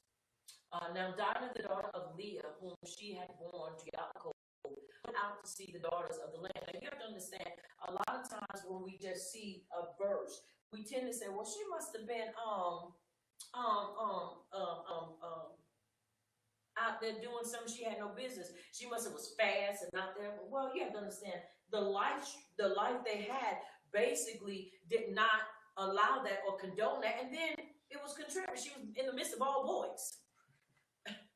You have to understand, she had 11 brothers. Are you hearing me? Yes. 11 brothers. No, she had 12 brothers. I'm sorry, she had 12 brothers. She had 12 brothers, and it was only her. Now, you have to understand what they did, what the ladies did. They went into the land because they would have festivals and they would do things. And so all the ladies went. It wasn't that she went by herself. She was with them, but you're in a strange land, and this was their custom. And so according to, I believe it is the book of Yesher, they were out there and they were dancing, the ladies, and they were watching what was taking place. And so as they were watching, they ended up getting hit, and the prince of the land stole her. He took her against her will. Because remember, they're here, and so they were there, but she was not in the mix like you would think by just reading that verse, that she was just out there and she just in a place she had to visit. They were all out there, all of the ladies. But he just had his eye on her. And so it says, and when Shechem, the son of Hamor, Hivite, prince of the land, saw her, he seized her and laid with her and ravished her. You have to understand, this did not happen overnight. I mean, this just didn't happen one time. This man had her for a good minute. So you have to understand what is taking place. Now, once again, let's look at the prince of the land. Let's see. This is what the Septuagint says. And we know the Septuagint was another form of the writings. The daughter that was born by this event is in this act of fornication was said to be Asenath, who was brought up by Potiphar's wife as her daughter and afterwards married Joseph. This is referenced in Bereshit. Now, once again, the reason why I read that is because a lot of people tend to believe that Yahuwah endorses mixed marriages. Just like when you read about Ruth and Naomi, everybody believes that Ruth, because she was called a Moabitess, was a Moabitess by blood. She was not a Moabite by blood. She was there because of how they got there. If you remember, when Naomi got there, her name was Naomi, but then her name became what? Mora or Myra, because it meant bitter. Because she had been there, and so her husband, and her two sons ended up dying. Why did they leave Jerusalem? Because of what? Famine. So because the famine was there, they moved to do better. And according to historians, this is the same thing that Ruth did. Ruth did. And so Ruth was there, but she was not a Moabitess by blood. In other words, she was not a descendant of Lot. But she was a child of Yasrael. But she was there because that's where she grew up. This is why she was able to marry Boaz and bring forth the lineage of who? Yahusha. And so, once again, a lot of people have said, that Yahusha had a harlot in his family, all those things. You have to understand that goes against Torah. And I know a lot of times people get angry with that because he can use whoever he wants. He sure can. But you have to understand he had a prerequisite. This is why the Samaritans could not be one of the candidates for him to come through their bloodline because they had what? Mixed marriages. So if it was a mixed marriage, why in the world would he turn around and let him come through what he said he basically disqualified the Samaritans for? Once again, we got to make sure we put things together.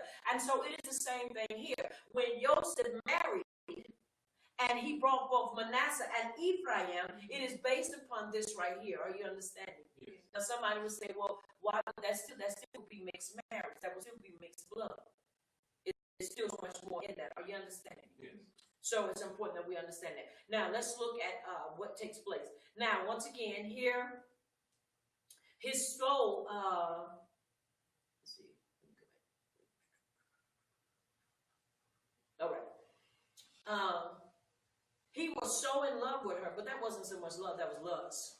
His soul was strongly attracted to Dinah, the daughter of Yaakov, and he loved the young woman and spoke romantically to the young woman. Now, once again, you have to understand, this is after the fact. It is not like he wooed her and brought her. If you read in verse 2, basically that ravish means that he basically violated her continually. Because he wanted to be with her so bad that he knew that if he did this, you have to understand, anytime stuff like that happens, anytime it is horrible, and my heart goes out to those women in Africa and other places that when they are violated by a man, they're looked at as it's their fault. And if they're not killed, then they have to walk around and never have a husband. You have to understand why her brothers became as angry as they did. but what they did was it was not kosher. All right. Now, his soul was strongly attracted to Dinah, the daughter of Yaakov, and he loved the young woman and spoke romantically to the young woman. But this is afterwards. So Shechem spoke to his father, Kimor, saying, "Get me this young woman as a wife." He had already had her. But now he wanted to basically legalize it after what he had done to her. And Yaakov heard that he had defiled Dinah. Now, mind you, he still has her in his presence. And he says, "I want her to be my wife." Now, any papa and any Ema in their right mind would be ready to go ballistic. That's right. You done took my daughter. Now you want to come asking me some asinine stuff like that? Can you marry her after you basically taken her against her will? Now, mind you, once again, you have to put this in retrospect. He's already doing all this. It's not like he said, well, she's going to go home and all that. That happens after. No, this is already happening, but they spruce it up to make it like, you understand, he's doing this, after he wants to get with her. No, he has done the damage, and then he tries to make it right. And it says, and Yaakov heard that he had defiled his daughter. Now his sons were with his livestock in the field. Yaakov held his shalom until they came. Now, once again, he's a papa, and he is a man that is not of war. And it says it takes great courage to keep shalom in such a situation when your daughter has been raped, and Yaakov showed his courage and patience and what type of man he was. So, once again, you have to understand, he did not take the same mentality that they took. And let me tell you something, that takes Torah. That takes patience, and that takes the discipline of Torah. Are you understanding me? Yes. You cannot play with stuff like this. You have to really be in it, and it has to really be in you. They came on the Abba of Shechem, went to Yaakov to speak with him. The sons of Yaakov came in from the field when they heard it, and the men were grieved and very angry because he had done a disgraceful thing in Yisrael by lying with Yaakov's daughter, a thing which ought not to be done. Now, once again, you have to understand what they did was wrong. It was very wrong. But Kimor spoke with them, saying, "The soul of my son Shechem longs for your daughter. Please give her to him as a wife." And you have to understand, marriage also, people may not like it, but I agree 100% with Umar Johnson. Marriage is also a business contract. Because if you ever go, which we don't divorce, but if you ever go to the divorce court, and the first thing you ask back is for finances. I want this. Give me half of that. Give me the car. Give me the children. Give me the dog. The other stuff you can't take back because that's been done away with. That's done and gone on. But you start looking at the business aspect of it. So whenever you marry, whatever you have becomes theirs, and whatever they marry becomes yours. It's crazy. I'm going to use this because I like playing Sims. And in Sims, I was a millionaire. I had something millions, and I had all that stuff. And so we were playing. I was playing with a certain person, no name. And so because you have to work it a certain way, because if you don't, you lose what you have. And their value was what, about $600,000, $700,000. I had businesses and I had everything. And so our Sims people got together, and I ended up losing everything I had. I wasn't too happy about that. But it's just a game. But it took me so long to get that millions of dollars. Just in putting in the code, that's all. But I said for this reason, when you join, and whatever is his is hers, whatever's hers becomes his. This is why it is important that whenever you marry, you understand the business aspect of it as well. Somebody said, well, I should marry somebody that don't have nothing. I think that if they have a mind to build and have something, you can build with people a lot of times that don't have anything and you're building together. It's that when you start looking in, especially people that have a lot, where they start wanting to say prenuptial. In other words, if we walk away from each other, you don't get a dime because you didn't come in this with anything. Why would you want to be with somebody like that? But at the same time, without sounding biased and as a hypocrite, you have to understand everybody does not have that. Anybody know what's the lady named Toni? She's a writer. She wrote How Stella Got a Groove Back. Stella went and married the young man. What was it? What is her name? Okay, anyway, she did that. She married this guy. She went over to the islands and she got married, fell in love with this young guy, married him. She stayed married with him, 5, 6 years. Come to find out, and she had money. She's not broke.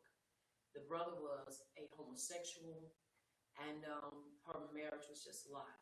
He took her to court, and she has to pay him. Men don't get alimony. They get something like, I think, palimony. Mm-hmm. So she has to pay him and his lover a certain amount every month. Whatever, all that she worked to get, she has to share with him because she didn't protect herself. Now, once again, without sounding like a hypocrite, this is why it's important that when you marry, you understand both sides of the contract. Mm-hmm. Are you hearing me? Yes. What they wanted to do, they wanted to marry in because they realized, look at all this stuff this man has. If we marry his people and his people marry our people, guess what we have? And you have to understand, when you start thinking along that lines, and people start thinking, what if they expire early? That means more for me. Are you hearing me? Yes. Once again, you have to be careful with covenant, especially when you're talking about marriage. Are you hearing me? Yes. Some marriages work perfectly fine when you have people, they don't, it's economically unbalanced, but they have a genuine love for one another. If you don't have a genuine love and they ain't giving you their last piece of bread or whatever, they take out their mouth and say, I'll give it to you. You better watch them. Are you understanding me? I'm serious. Because if he or she is not willing to give you their last, what makes you think they're going to give you their first? Right. And one of the hardest things for people to do is trust people with their money. Mm-hmm. Because that's your way of life. Are you understanding me? Yes. So once again, we see a lot of things taking place here and why things happen. Why this was an important part and why was this a defining moment for their lives. Once again, they were in this place. He, the one that lusted after her, he violated her. She was not in the wrong. But once again, when you start looking at customs, and we're going to look and see a little bit more on tonight. But he wanted her as a wife after he had done what he had done. Are you understanding? Yes. All right. Let's read.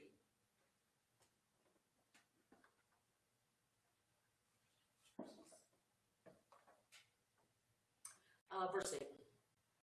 8 to 13. And Tamar conferred with him, saying, the soul of my son Shechem craves your daughter and sister. I beg of you, give her to him to be his wife. Now, once again, you have to understand how brazen he was. They already had her, basically, they had her captive while they were talking to them. They had her captive. It wasn't like she was there to speak for herself. They had her basically captive, and they had her. Right. All right, let's read.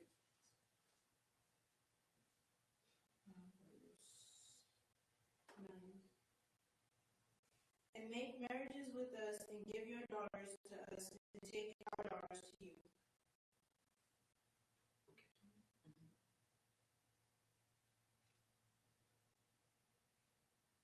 You shall dwell with us, the country will be open to you. Live and trade, and get your possessions in it. And Shechem said to Dinah's father and to her brothers, let me find favor in your eyes, and I will give you whatever you ask of me. Now, hold that. It says, verse 10, so you shall dwell with us, and the land shall be before you. Dwell and trade in it, and acquire possessions for yourselves in it. Then Shechem said to her, Abba and her brothers, let me find esteem in your eyes, and whatever you say to me, I will give. You start thinking, you already have her, and you want us to agree to your treatment of our sister. All right, let's read.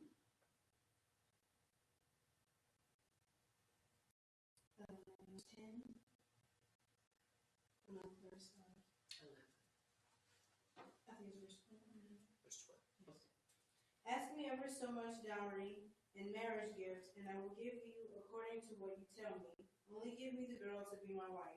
The son of Yaakov answered Shechem, And Hamor, his father, deceitfully justifying their intended action by saying, "In the fact we are going to do this because Shechem has defiled and disgraced their sister Dinah." It is so. But the sons of Yaakov answered Shechem and Hamor, his father, and spoke cunningly because he had defiled Dinah, their sister. And they said to them, "We cannot do this thing, to give our sister to one who is uncircumcised, for that would be shameful to us." Now, once again, you have to understand, they're sitting there and they're like, you have the gall. You're supposed to be a prince. And look at how you have done her. You got her captive. She can't come out. You won't let us see her. Now, you have to understand, this is not something that happened overnight. This was something like a process of time. And they would not let her go. And so it was backwards and forth negotiating. Some of us, it wouldn't have been no negotiating. But even further than that, you have to understand, I know certain things that it wouldn't have been no grabbing and snatching. You got grabbed and snatched. We're going to put your hand on me, bro. I don't think so. Zip, zip, zip. We will give you new air pockets to breathe out of. Are you understanding? Yes. But once again, you have to understand what is taking place here. This is how you look at, what is it called? It's a term, and I'm trying to think of that term. But this is how when you have larger companies that come into smaller companies, and they come in and they basically, they're like predators. And they come in and they basically prey on the weaker. And they say, "This is what we're going to do. We're going to go in and take it, and this is how we're going to take it." Are you understanding? This is why, once again, you have to be careful, and you have to know where you are, and you have to know the people you are around. That's right. All right, let's read.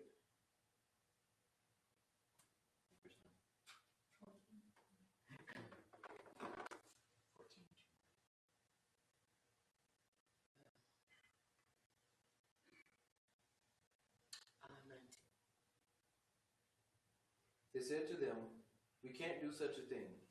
We can't give our sister to a man who is not circumcised. That would be a disgrace to us. We will give our consent to you on one condition only, that you become like us by circumcising all your males. Then we will give you our daughters and take your daughters for ourselves. We'll settle among you, become one people with you. But if you will not agree to be circumcised, we'll take our sister and go." Verse 18.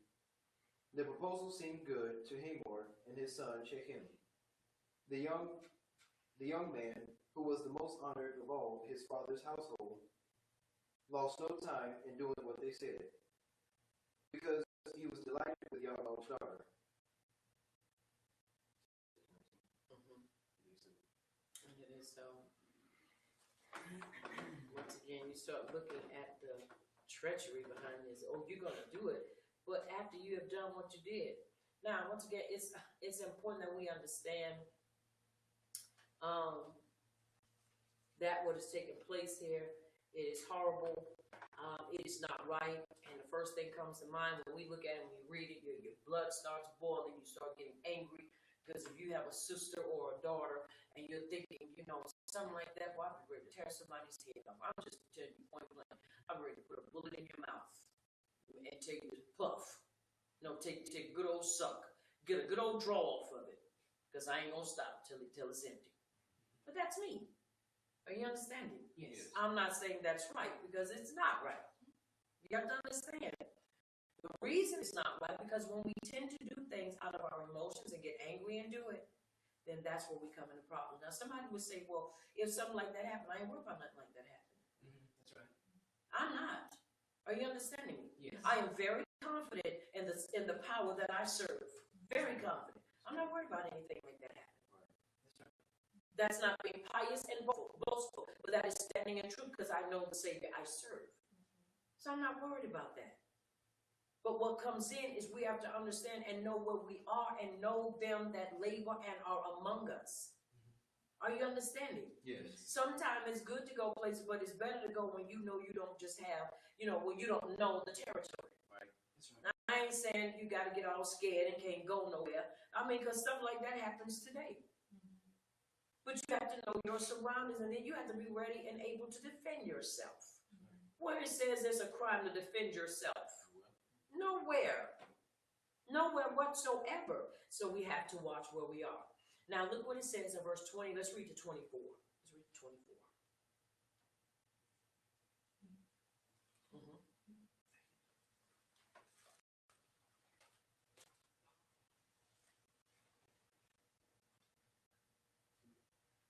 Verse 20. So Hamor and his son Shechem went to the gate of the city to speak to their fellow townsmen. These men are friendly toward us, they said. Let them live in our land and trade in it. The land has plenty of room for them. We can marry their daughters and they can marry ours. But the men will consent to live with us as one people only on the condition that our males be circumcised, as they themselves are. Won't their livestock, their property, and all their other animals become ours? So let us give our consent to them, and they will settle among us. All the men who went out of the city gate agreed with Hamor and his son Shechem, and every male in the city was circumcised. And it is so. Now, as can be seen, their conversion was purely for acquiring the wealth Yaakov had built up.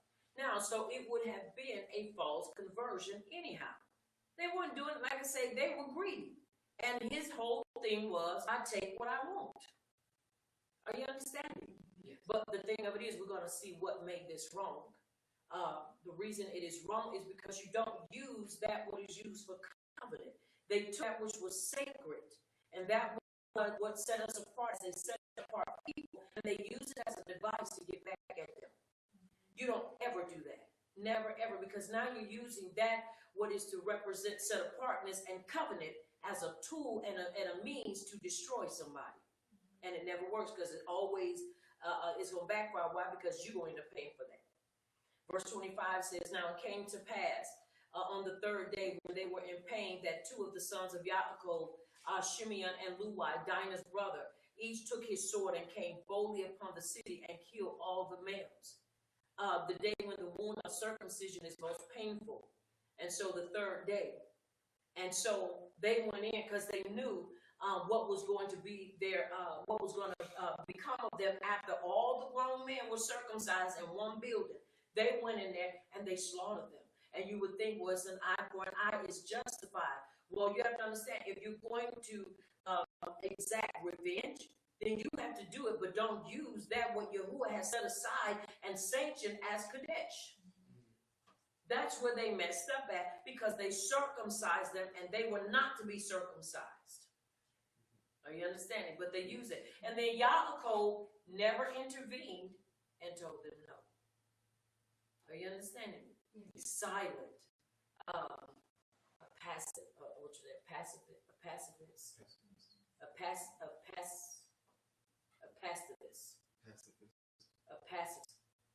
Somebody's very passive.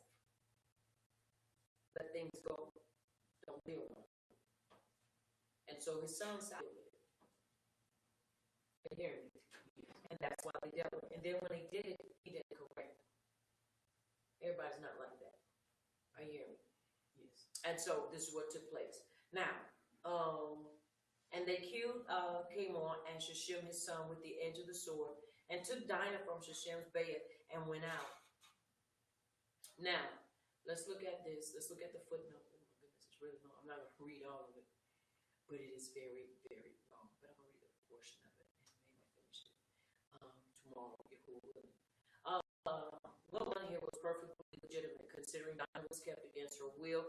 After being raped, she was kept in Shechem's house while they were negotiating to marry her, and she had no choice but to return home only after the event.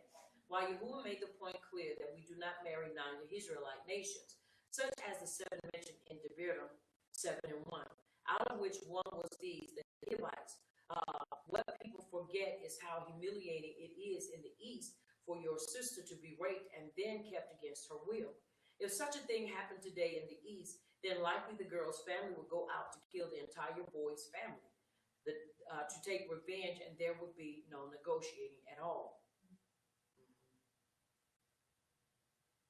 So the actions that the brothers took were perfectly justified in the situation called for, which these boys exercised. And we find no rebuke from Yahuwah showing us that he did not see this as a violation of his law. but justice, which is the highest calling for us, even in the most extreme circumstances, and even if it does not make sense to us.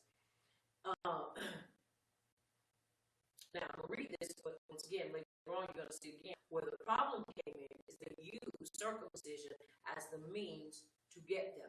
You have to understand, if you're going to get somebody and you're going to basically exact vengeance, do not use a means or a tool of Yahuwah, a Kodesh tool, to basically use.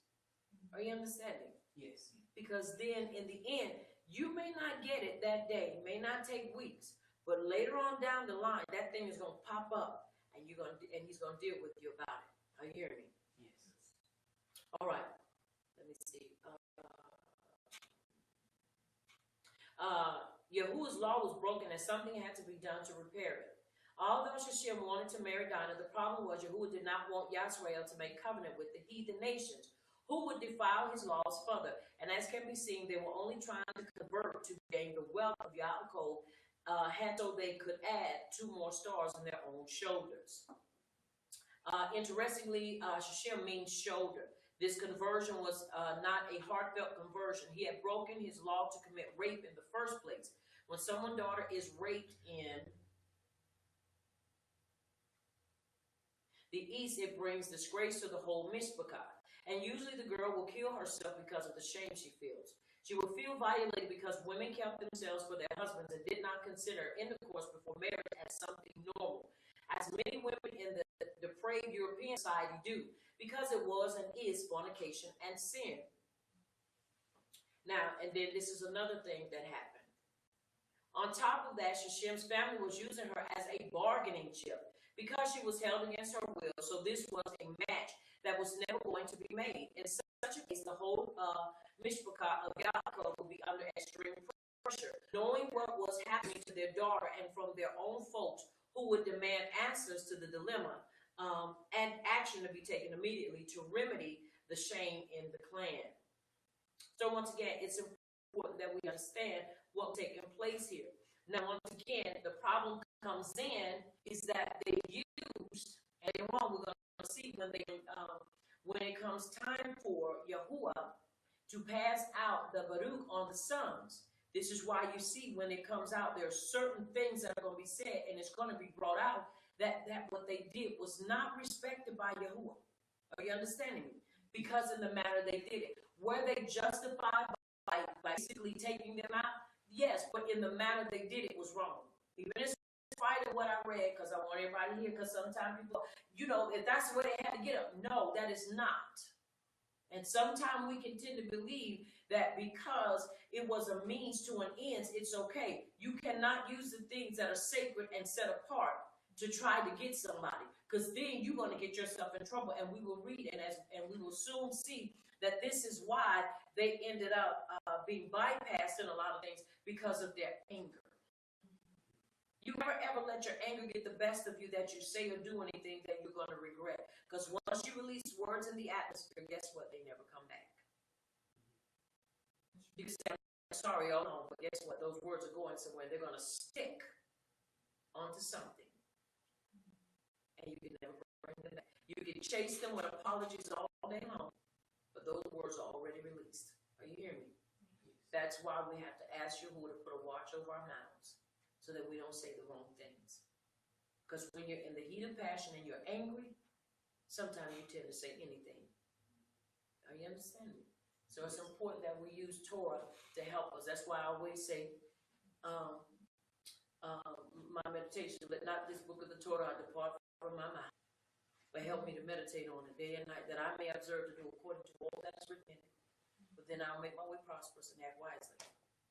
Are you understanding? Because the tongue is like a razor blade. You can cut and you can also build up with it. And so we want to be builders and not tearing down one another, unless we have to tear something down that needs to be torn down. So once again, it's important that we understand what was done here was wrong because of the method that they used. These men had just been circumcised. Of course you're going to be able to take them out. They can't do nothing. And they killed every grown man, every boy that was able to be circumcised. They circumcised. So it wasn't just men. They killed animals. See, we only get a portion of the picture. They went in there, they slaughtered animals. They slaughtered everybody that was of the age to be circumcised because of their anger. Now understand, I'm sure that was their only sister. You can see that they were angry. But their anger, you have to understand, when your anger cannot be justified, that's when it's a problem. Yes, you can be mad and you can be angry, but tell us sin not. Them killing is not the point. It is how they killed them and the method they used to kill them, which is wrong. That's right. That's what's wrong. Because they had every right to avenge her because of what he had did to her. And she could never be with nobody. Are you hearing me? Yes. It's horrible. All right. We're going to read verse 29, and then we're going to call. The sons of Yaakov came upon the slain and plundered the city because their sister had been defiled. They took their sheep, their oxen, their donkeys, what was in the city and what was in the field, and all their wealth and all their little ones and their wives they took captive, and they plundered even all that was in the houses. Now, once again, people would tend to say that because they got them, they married them. They did not marry them. Why? Because you cannot mix. You cannot mix. It was against, and it still is against, mixed marriages. And so they got them because they made them slaves. They made them their slaves. They did not marry them. They married their own and in the company of their own. Are you understanding? Yes. All right. Then Yaakov said to Shimon and Luai, you have troubled me by making me loathsome among the inhabitants of the land, among the Canaanites and the Perizzites. And since I am few in number, they will gather themselves together against me and kill me. I shall be destroyed, my household and I. But they said, should he treat our sister like a harlot? So this is where you start seeing a little bad blood coming mixed with the Abba and his sons, because they did not agree. And you have to understand, sometimes just because a person moves slow doesn't mean that they don't have an answer. You have to understand, if when you are truly seeking Yahuwah, he don't always answer you right at that moment. That's right. Sometimes it takes time, and sometimes his lack of response is his answer. Right. That's right. And so you have to be willing to trust. They didn't trust him, and that's why they acted upon their own accord and upon their own anger, because they didn't want to wait. And he said, look what you've done, because you have to understand, when you read in the book of Yeshua, you see that everybody did not, even though all those that were there were neighboring folk that said, we're not going to do this, we don't trust it. So there were those that went back. Can you imagine, like I say, those in that time that the chatter spread, did you hear what the Israelites did to them people over there? Not realizing they did it because of what had been on the diner. But did you know they tricked them into getting circumcised? One of the things that they said was covenant, and they killed them people. They got them in covenant to take what they had. Are you understanding? Yes. Once again, you have to be careful with what you do and how you do it. And so when it's all said and done, he said, you trouble me with your actions. He was not in agreement with their actions. Are you hearing me? Yes. And they were not in agreement with his response. Now,